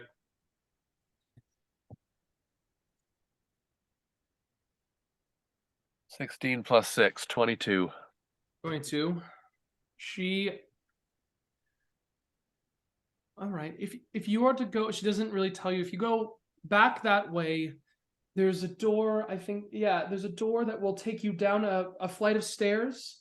There's another door that, if you go that side, and she gestures the opposite direction from you went, you go there, there's a massive staircase that takes you out of here. Or at least leads to more of the castle. It's a large staircase. Okay, thank you. So one of the ways she gestured was not going past that tub of blood again? One of the ways is gestured is going back to where the figures are shifting. So that's one way out. Then she gestured to an area where a large staircase is. That sounds familiar. Okay, that is the one. That is the one I'd like to take, please. I'm Right. not going back to those figures. You and Kari move together, go through. You open up the doors she told you about. You pass by a corridor where there are these statues of like standing armed men or standing armed figures, all in these different deep alcoves. And then to your right, like it's like to your left side, and then to your right, you can see there is the massive circular spiral staircase. Super. We go down that staircase. Fantastic. As you are about to move to that staircase, alrighty. You and Kari, you said you rolled an 18? It was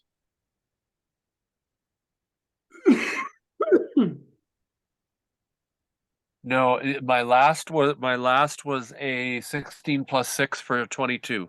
No, I'm talking about your initiative. Oh, sorry. Yes, that was an 18 for initiative. Yep. All right, these things beat you. All of a sudden, as you and Kari are walking down to go to the spiral staircase, you feel right behind you 5 figures come behind you and assault you both in the back. I knew it. Okay. Let's see here. Does a 12 hit you? Nope. Okay, then that one. Does a dirty 20 hit you? Yes, it certainly does. Kari, that hits Kari. That just hits Kari. All right, Kari gets hit twice. Wystera, you take. Oh shit. You take 4 points of necrotic damage.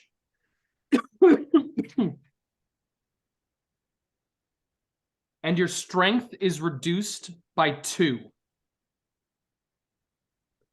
Kari takes 1, 2, 4. Oh, damn. 4 plus 12. 16 points of damage. And her strength is reduced by 4. Ugh.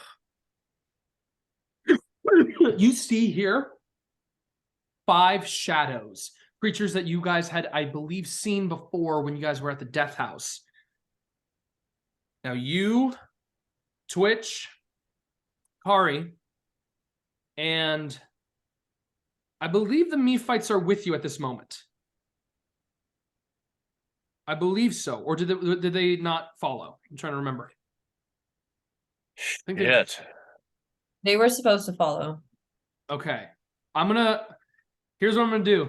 I'm gonna roll an intelligence check for Steven and for Todd. Okay, Todd followed. Steven was not smart enough to understand to go into the fire and was afraid he would melt. So Todd is with you right now. All right. All right, you have 5 of these things facing off against you. Go ahead and tell me what it is you are going to do. Okay, well, I'm pulling out my crossbow and take a shot at one. Are they all? I assume they're not all within 5 feet of me. Oh yeah, they are. They all are in 5 feet of you. As you guys are like in this hallway, this kind of corridor, it opens up pretty wide. So you guys are now like kind of moving in. Your guys are right along the staircase, facing off against these 5 things. And on the staircase or in the hallway? You guys are in between. You guys are in between this corridor. There's the staircase that kind of like wraps around for the actual stairs to move upwards.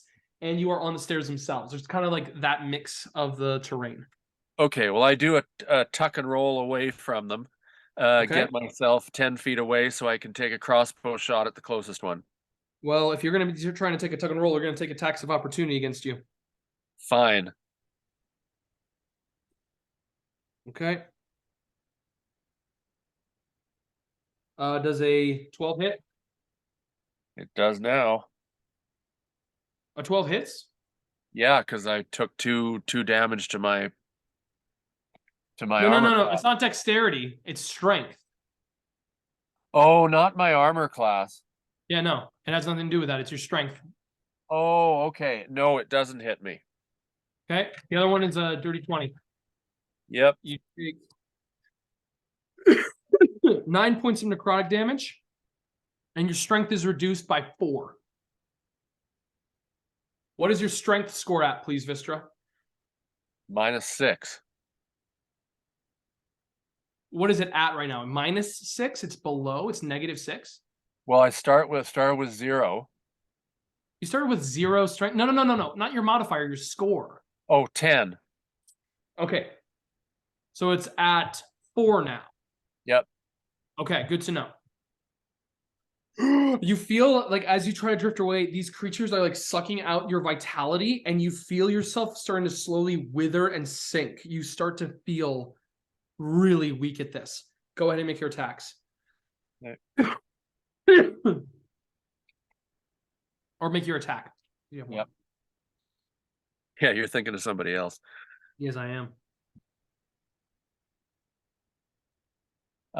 16 to hit. That's gonna hit. Okay. And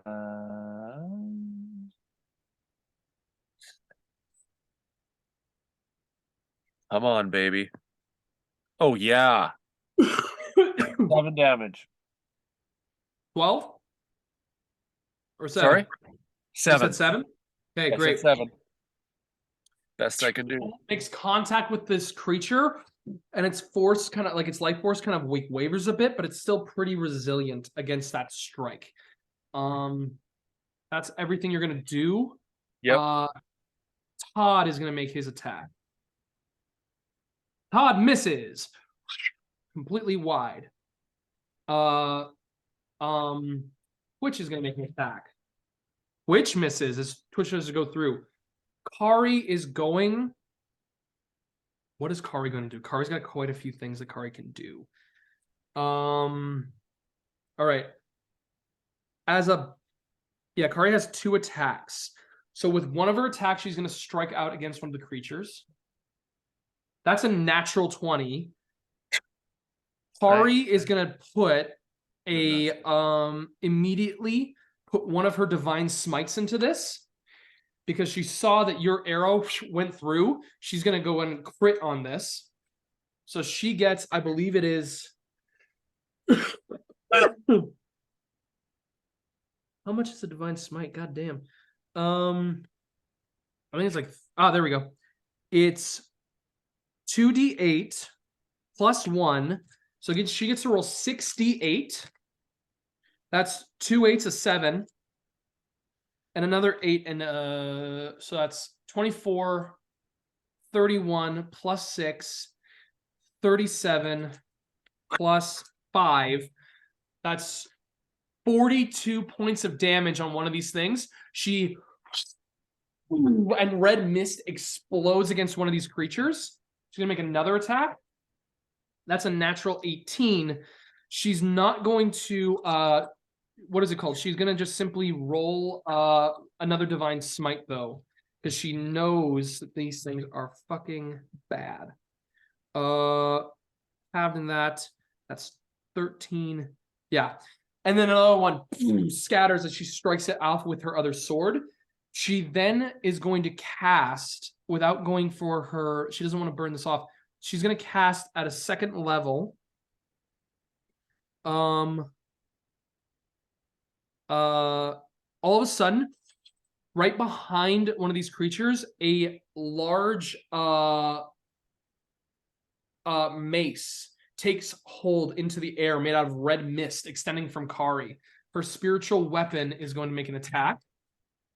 Natural 1. Completely misses it as she's just distorted with what the image of the mace kind of reminds her of the person who wields it, and she gets a little emotional. Not like emotional, but like gets distraught a little bit, kind of like what's the word? I'm losing it. The memory of that just lingers. Okay. 3 of these things are here. One's going to attack Todd. One's going to attack Twitch. The other one is going to make a roll. Evens, odds. It's attacking you, Wystera. All right. Okay. One on you. That's a natural 20.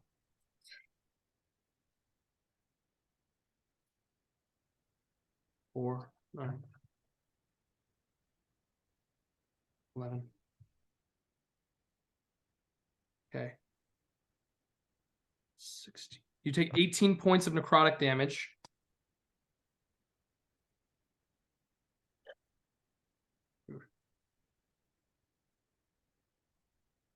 And you lose 3 points to your strength score. You feel yourself, Wystera, on the cusp of like losing your entire vitality as like raising your crossbow feels like a task in and of itself. Your amulet around your neck is weighing you down tremendously. The one on Toby or Todd hits. One on Twitch hits. Twitch takes 6 points of necrotic damage. And Todd takes 7. All right, Wystera, it's your turn.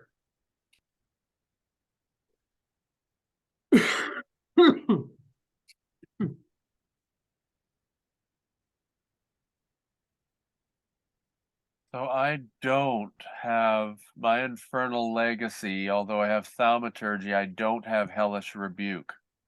No. Okay. Didn't think so. All right, well, I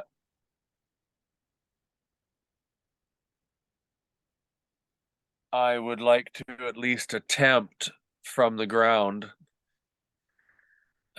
to I kind of throw one arm underneath my crossbow and try and level the crossbow up to take another shot. Okay, make the attack with disadvantage. Yep. figured as much. Oh, that's an 18. That's an 8. So 11 to hit. Sorry, 12 to hit. 12 hits. Oh! You put your arm underneath and just launch it, just hoping that it can pass right through, and it does. It goes right through the swirling, shadowy visage. 6 damage. 6. Passes right through the form. It looks like this creature is about to suck the last little bit of your essence that you have left. We're going to roll for Todd. Todd hits. Todd is going to deal 1 point of cold damage and 2 points of slashing damage. Way to go, Todd. Twitch hits. Twitch is going to deal... Okay. Twitch deals a d6 for the stinger. That's 4 points of piercing damage reduced to half. And then deals... Needs to make a Constitution saving throw. It fails. Twitch deals now 4 points of poison damage. 4 dice, actually. And Twitch stabs this her stinger into this creature, and then the poison gushes out into its form. The poison is not just like a regular type poison. It's almost like this like seething like infected infernal type poison that doesn't just like go into a creature's blood veins. It goes through the form of energy itself, and it scatters the creature as like noxious gas forms out around it. Kari's coming to the one that is on top of you. That's a hit. That's a hit. That's a miss. She's going to go on the first strike. She's going to go off of just the piercing. It's 1, 2, 3, 4, 5. Reduced to 2.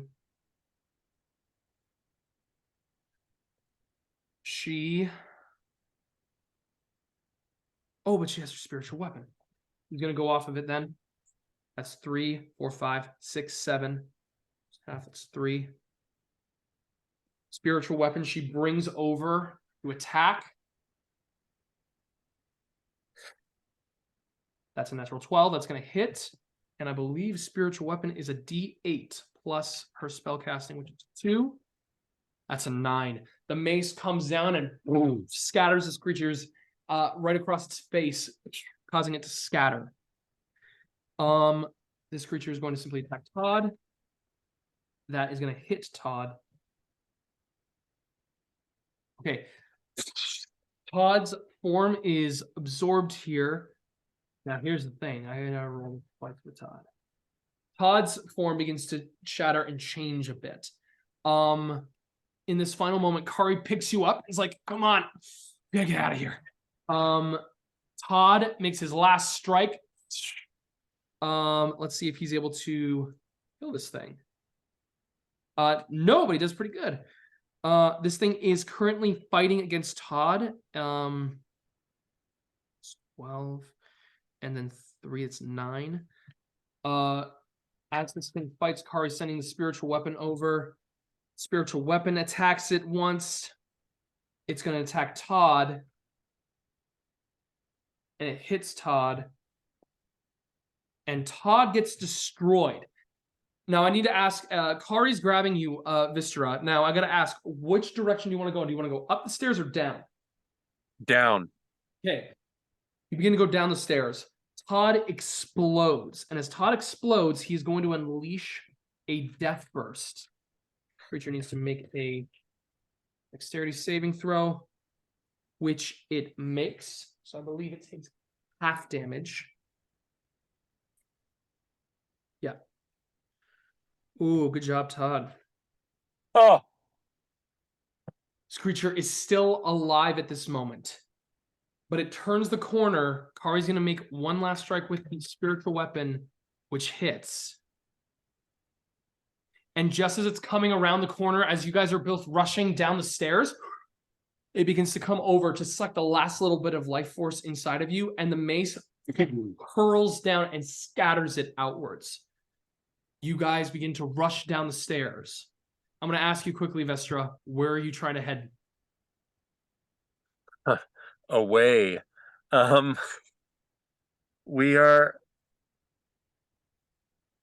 We're attempting to find the front door and get the fuck out of this castle. Righty. That's the case. We're going to return to you next session. Everybody else, come here for a quick moment because we're going to focus on you guys right now. Oof.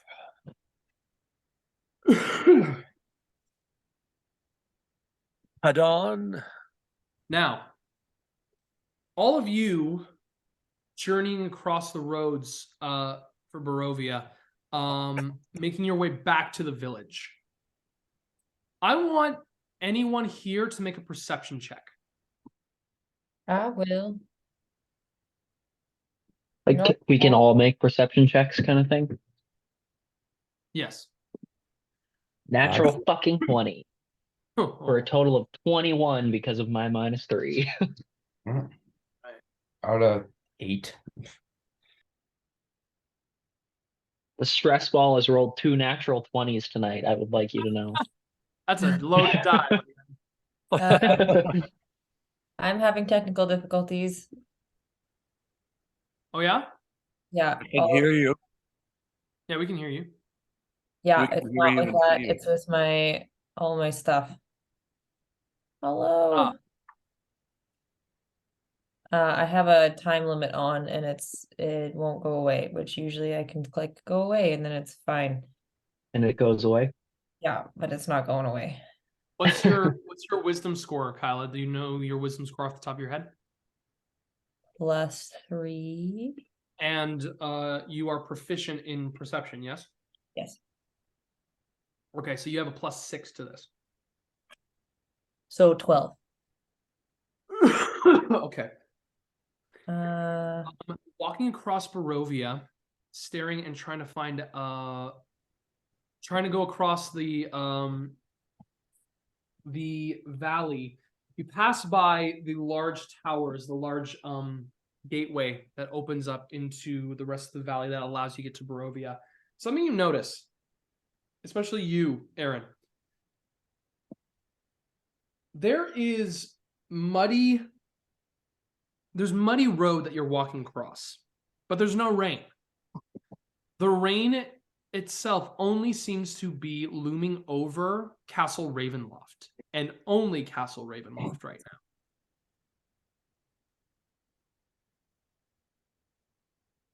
now. Okay. Yeah. So and there's as you- rain just over the castle. Yeah, Does it look like there's like a darker cloud? there is. There is a Okay. larger cloud that is hovering over Ravenloft exclusively. It's encompassing the entirety of the castle area. Okay. Now, If they don't notice, I'll just like point that out and be like, "Hey guys, that's kind of weird, don't you think?"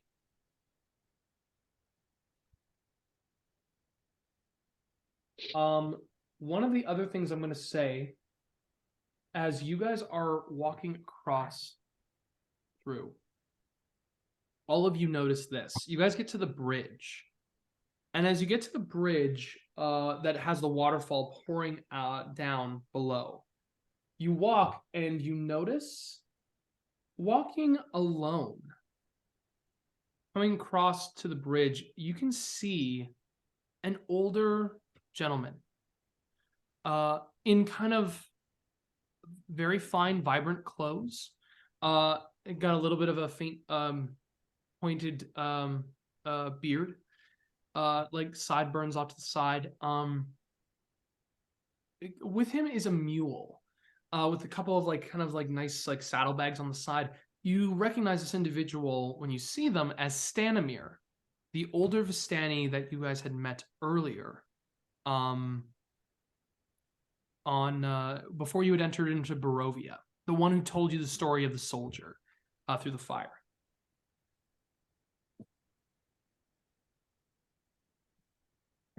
I wave at him. Oh, hello. Yes, hello, hello. Hi. Oh, sorry. How? My goodness. Well, you all look very different. Oh, yeah. Why are you out here? I thought all the Vistani were in Valaki. Oh yes. Well, I'm on my way there actually. I was visiting some of my friends and seeing some of them off out of Barovia, as well as going to see Madame Ava and some of the other Vistani in the little camp. Oh, okay. Why were you seeing Madame Ava? Well, I wish to speak with her on some matters pertaining to some personal readings that I had received from her before. Fair enough. We're just headed back to Barovia right now, taking this kid back to their family.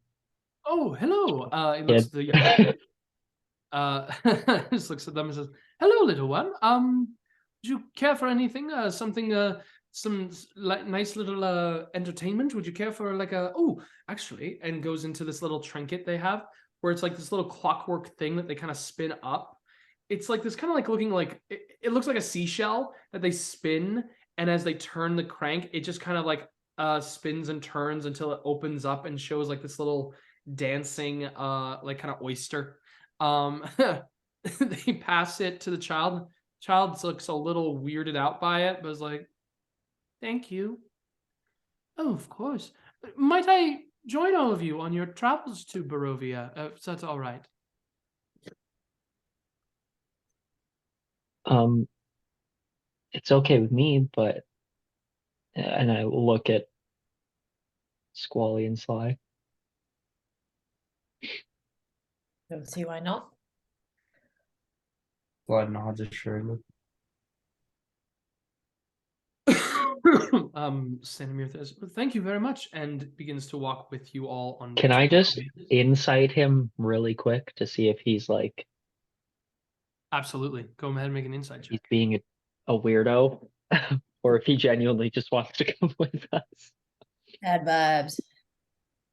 Bad vibes. That's not very good because +1, but -2, so -3, so -2, so 8. You get weird vibes off of Stanimir right now. No. You don't know what he's doing all out here by himself. You don't know why he's not in Valaki with everybody else. Something doesn't sit right with you, Eren. Okay. I just kind of shoot Sly a look if I can, of like something seems off.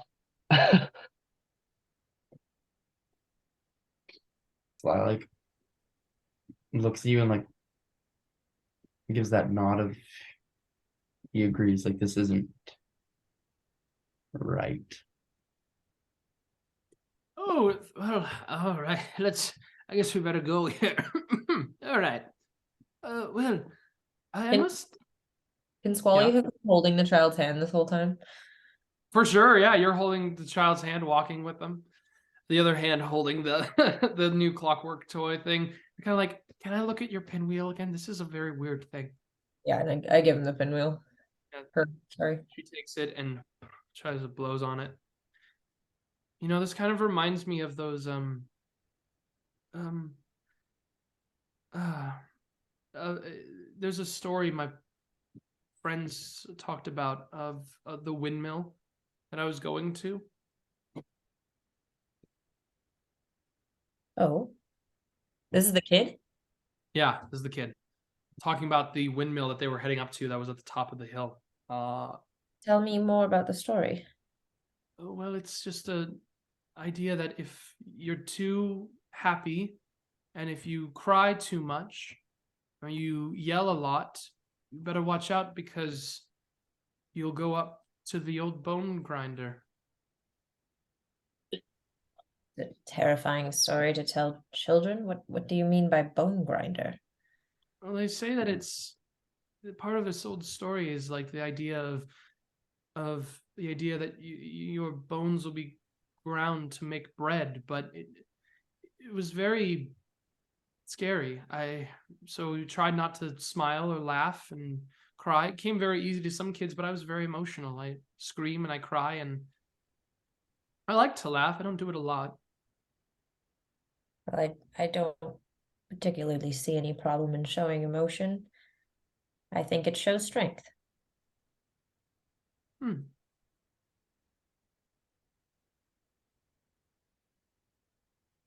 I give the windmill a little blow. I just, while we're walking, I'm assuming, I just ask Stanmir, so why do you want to come back to Barovia? I thought you said you were just there. Oh, I sent off some people, but I'd love to walk with all of you and talk to you all about some things. I think it'd be wonderful to catch up. Especially with you all looking different.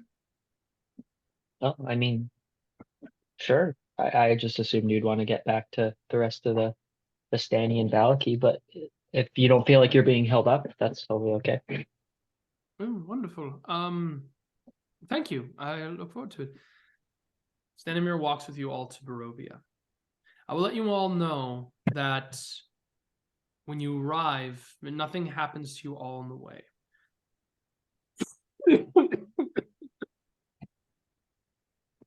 One of the things you notice, Eren,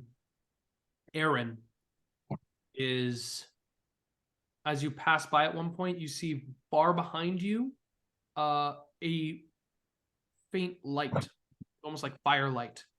That's far away from you when you are leaving the bridge area. Okay. Beginning to make its way up towards the castle. You make it back to the village of Barovia. Easily, the young girl, Sasha, she goes to her mother. Her mother is very distant, cold even. Accepts her child to come through the door, though. Just kind of like sullen in the face.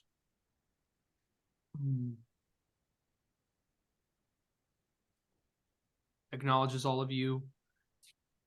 Goes in the back of his room and throws a copper piece to all of you and closes the door. Before she throws it, no, you need not pay us. She opens the door. I mean, I look at Eren and she didn't have enough money to pay the witch thing. I feel they need the money. I just pick up the copper piece and just like put it in front of the door and just back up slowly.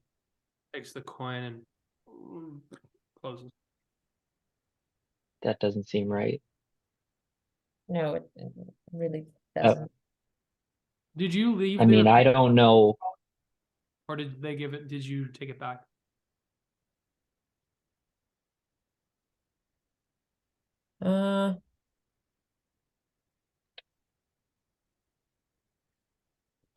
It was made of sticks and leaves and stuff.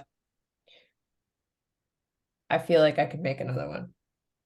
So Squally leaves the pinwheel.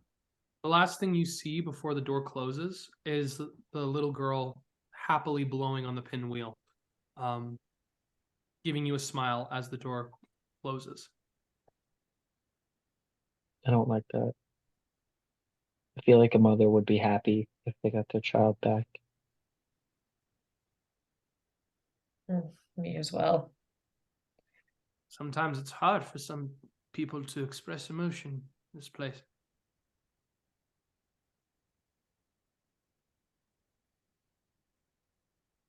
I've noticed that. I just give them like a long look when I say that.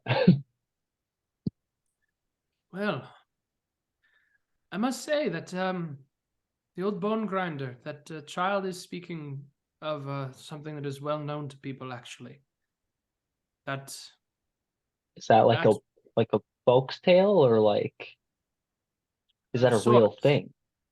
Well, it is a folk tale of sorts, but it's carried off by those who know what it truly is, and many of us know exactly what it is. The windmill that the you said the child was about to go to. It's got a bit of a nasty reputation amongst those who pay attention to things.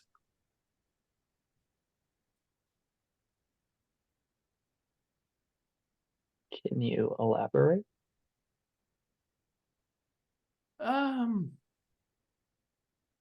Yes, I can. I will. But could I interest anyone in a drink? And he goes over to his mule to be able to pull out a bottle of wine. That he has. Sure, but we don't have a lot of time. We're heading up to the castle. He kind of stops, going for the wine. Oh, why are you headed there?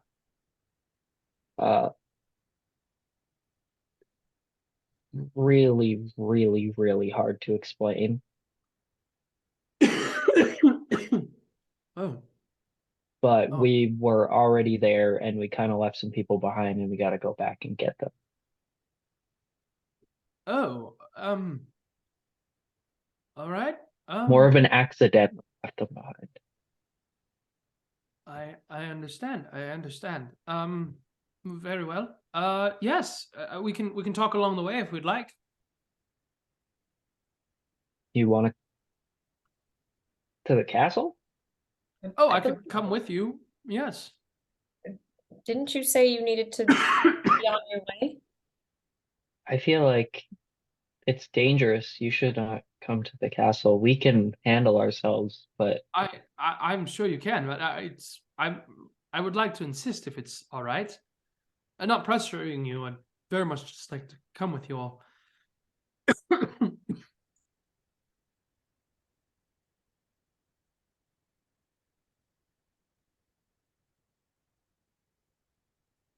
I'm just really looking at him. Can I do one more insight check?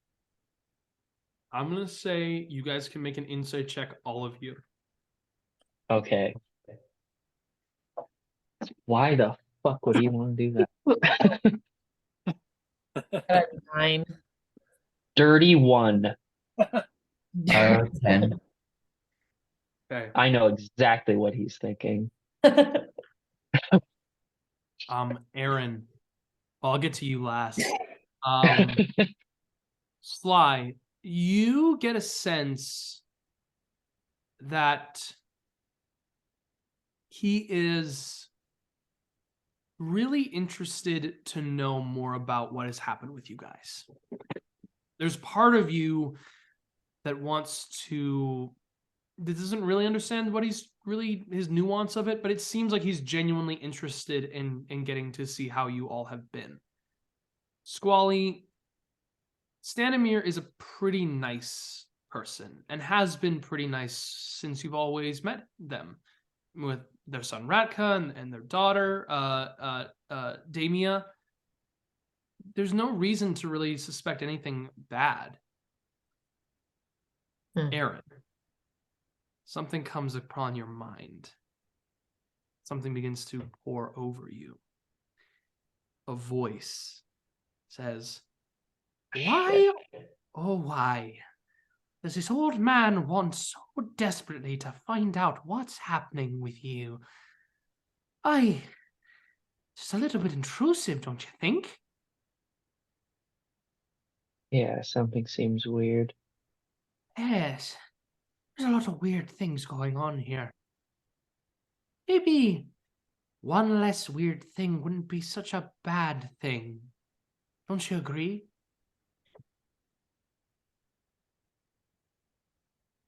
I don't say anything, but I just pull out my hammer I'm just holding it down by my side. Do you make a show of it, or do you do it as you slowly? It's kind of subtly. It's just like I want to have it just in case kind of thing. Okay. Go ahead and make a stealth check for me on that. Pretty good. That's 19. 19. Okay. As far as you can tell, nobody notices as you guys all begin to walk with Stanimir going back to the castle as Eren's hammer slowly drops down to encompass his whole back and arm. As the head of it rests in your hand, you slowly feel that red energy pull back, wrapping around it ever so subtly. Great. And that's where we're going to end the session tonight, guys. I'm a Sith.